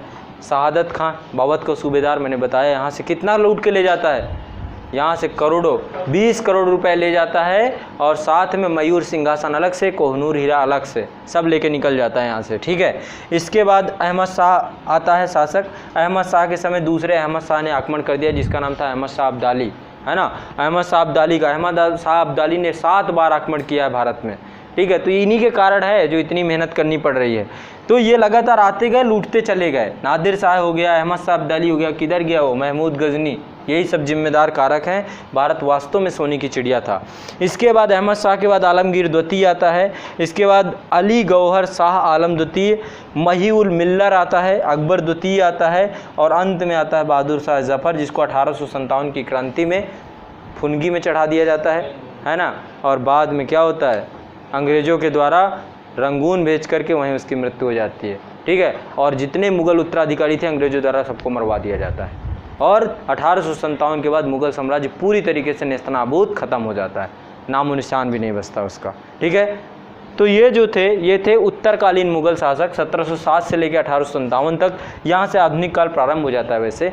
इसके बाद मराठा एक बहुत बड़ी शक्ति के रूप में, मुग़लों को यदि कोई चुनौती देने वाली शक्ति उभरी दक्षिण भारत में तो वो मराठा थी। तो मराठा में शाहजी भोसले, है ना, शुरुआत में इनके संबंध शाहजहाँ से अच्छे थे और शाहजहाँ ने इनको 5000 का मनसब भी दिया था, लेकिन बाद में पूना की जागीर छीन ली गई इनसे। जब पूना की जागीर छीनी गई तो ये कहाँ चले गए, पूना की जागीर छीनने के बाद ये बीजापुर के शासक की सेवा में चले गए, ठीक है, बीजापुर के। और अपने बेटे शिवाजी को जो भी थोड़ी बहुत जागीर थी वो दे के चले गए, ठीक है। माँ जीजाबाई के नेतृत्व में, है ना, शिवाजी बड़े, माँ ने उनको ट्रेनिंग दी, पूरी युद्ध कला शैली सब कुछ, कहते हैं बहुत बड़ा इनका योगदान था उनकी माँ जीजाबाई का। और इनके गुरु थे कोणदेव, है ना, कोणदेव संरक्षक के रूप में थे पूना की जागीर में। इसके अलावा आध्यात्मिक गुरु धरकरी संप्रदाय के गुरु रामदास थे, समर्थ गुरु रामदास, नाम सुना होगा। तो शिवाजी ने स्वराज्य की भावना का जन्म हुआ, उनकी माँ ने उन्हें स्वराज्य की भावना के रूप में, ठीक है, स्वराज्य की भावना की बात की। इसके बाद शिवाजी ने लगातार सिंगलगढ़, तोरण का गिरकिला, सूपा, चाकन, इंद्रापड़, पुरंदर, इन सब किलों को जीता। शिवाजी को मारने के लिए बीजापुर के शासक ने अफजल खां को भेजा और शिवाजी ने उसकी नख-सिख से हत्या कर दी, है ना। नाखून, बाघ के नाखून लगा के पीछे से मार देते हैं नख, ठीक है। तो 1665 में आमेर का शासक जय सिंह पहुंचता है ना, उसको जिम्मेदारी दी जाती है कि आपको जाना है और जा करके शिवाजी को बंदी बना के लाना है किसी भी कंडीशन में, ठीक है। पुरंदर की संधि होती है, शिवाजी को कमज़ोर कर दिया जाता है। शिवाजी तैयार हो जाते हैं औरंगजेब के दरबार में जाने के लिए। जब औरंगजेब के दरबार पे जाते हैं तो शिवाजी को बंदी बना लिया जाता है। बंदी बनाने के बाद शिवाजी चुपचाप वहाँ से, बेटा और वो दोनों लोग थे, चुपचाप वहाँ से निकल जाते हैं, भाग जाते हैं और 1674 में राज्याभिषेक करवाते हैं। और राज्याभिषेक किसने किया था? श्री विश्वेश्वर जी गंगा भट्ट ने किया था। 2 बार राज्याभिषेक हुआ था। पहली बार जब राज्याभिषेक 1674 में करवाया, छत्रपति की उपाधि धारण की। इसके बाद शिवाजी की 7 दिन बाद उनकी माँ की मृत्यु हो जाती है। इसके बाद फिर से राज्याभिषेक करवाया उन्होंने, तांत्रिक विधान से करवाया था, ठीक है। तो 2 बार राज्याभिषेक कराया। शिवाजी की मृत्यु 1680 में हो गई। उसके बाद उन्होंने सूरत को लूटा, 2 बार सूरत को लूटा, है ना। सूरत को लूटने के बाद इसके बाद उनका बेटा आता है संभाजी आता है, ठीक है।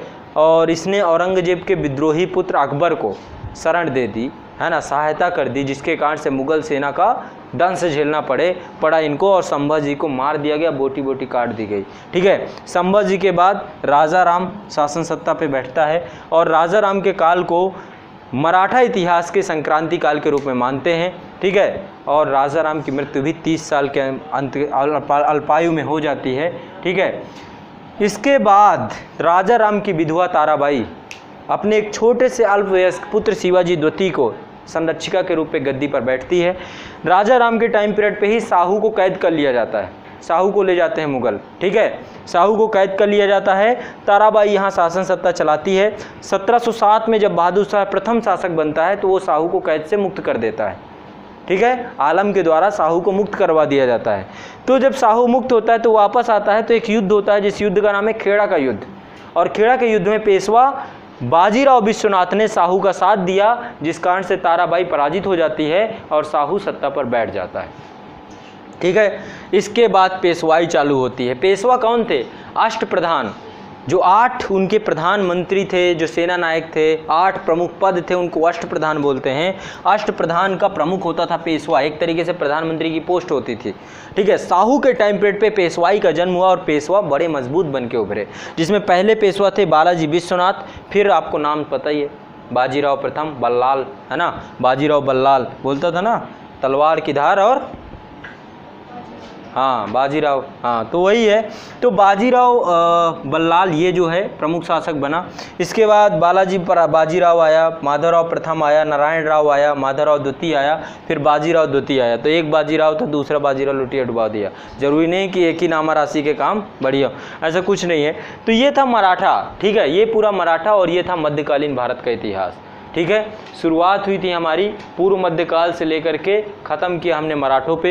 एक विवरण है, ये विवरण है, इसका डिटेल अध्ययन, इसका डिटेल अध्ययन 200 वीडियोस में करवाया गया, 200 क्लासेस हमारी हुई, जिसमें हमने इसको इतने डिटेल से डिकोड किया है कि कुछ टॉपिक बचेगा ही नहीं, सारा कुछ हो जाएगा, ठीक है। निश्चित तौर पे इसको 2 बार 3 बार देखिएगा, आपको कॉन्फिडेंस आएगा। एग्ज़ाम से पहले ज़रूर देख के जाना है। सारा रिवीजन ऐसे ही किया जाता है, 1-1.5 घंटे में पूरा रिवीजन हो जाता है, ठीक है। कौन कहता है कि बहुत समय लगता है? मैं तो कहता हूँ 12 घंटे में पूरा यूपीएससी का पूरा सिलेबस पढ़ के जाओगे आप आने वाले समय में। जिस दिन मैं पूरा बना के रख दिया, 12 घंटे में एग्जाम से पहले पता चला इतिहास भी हो गया, पॉलिटी भी हो गया, ज्योग्राफी अरे सब हो गया, 24 घंटे के अंदर सब खत्म बात, ठीक है।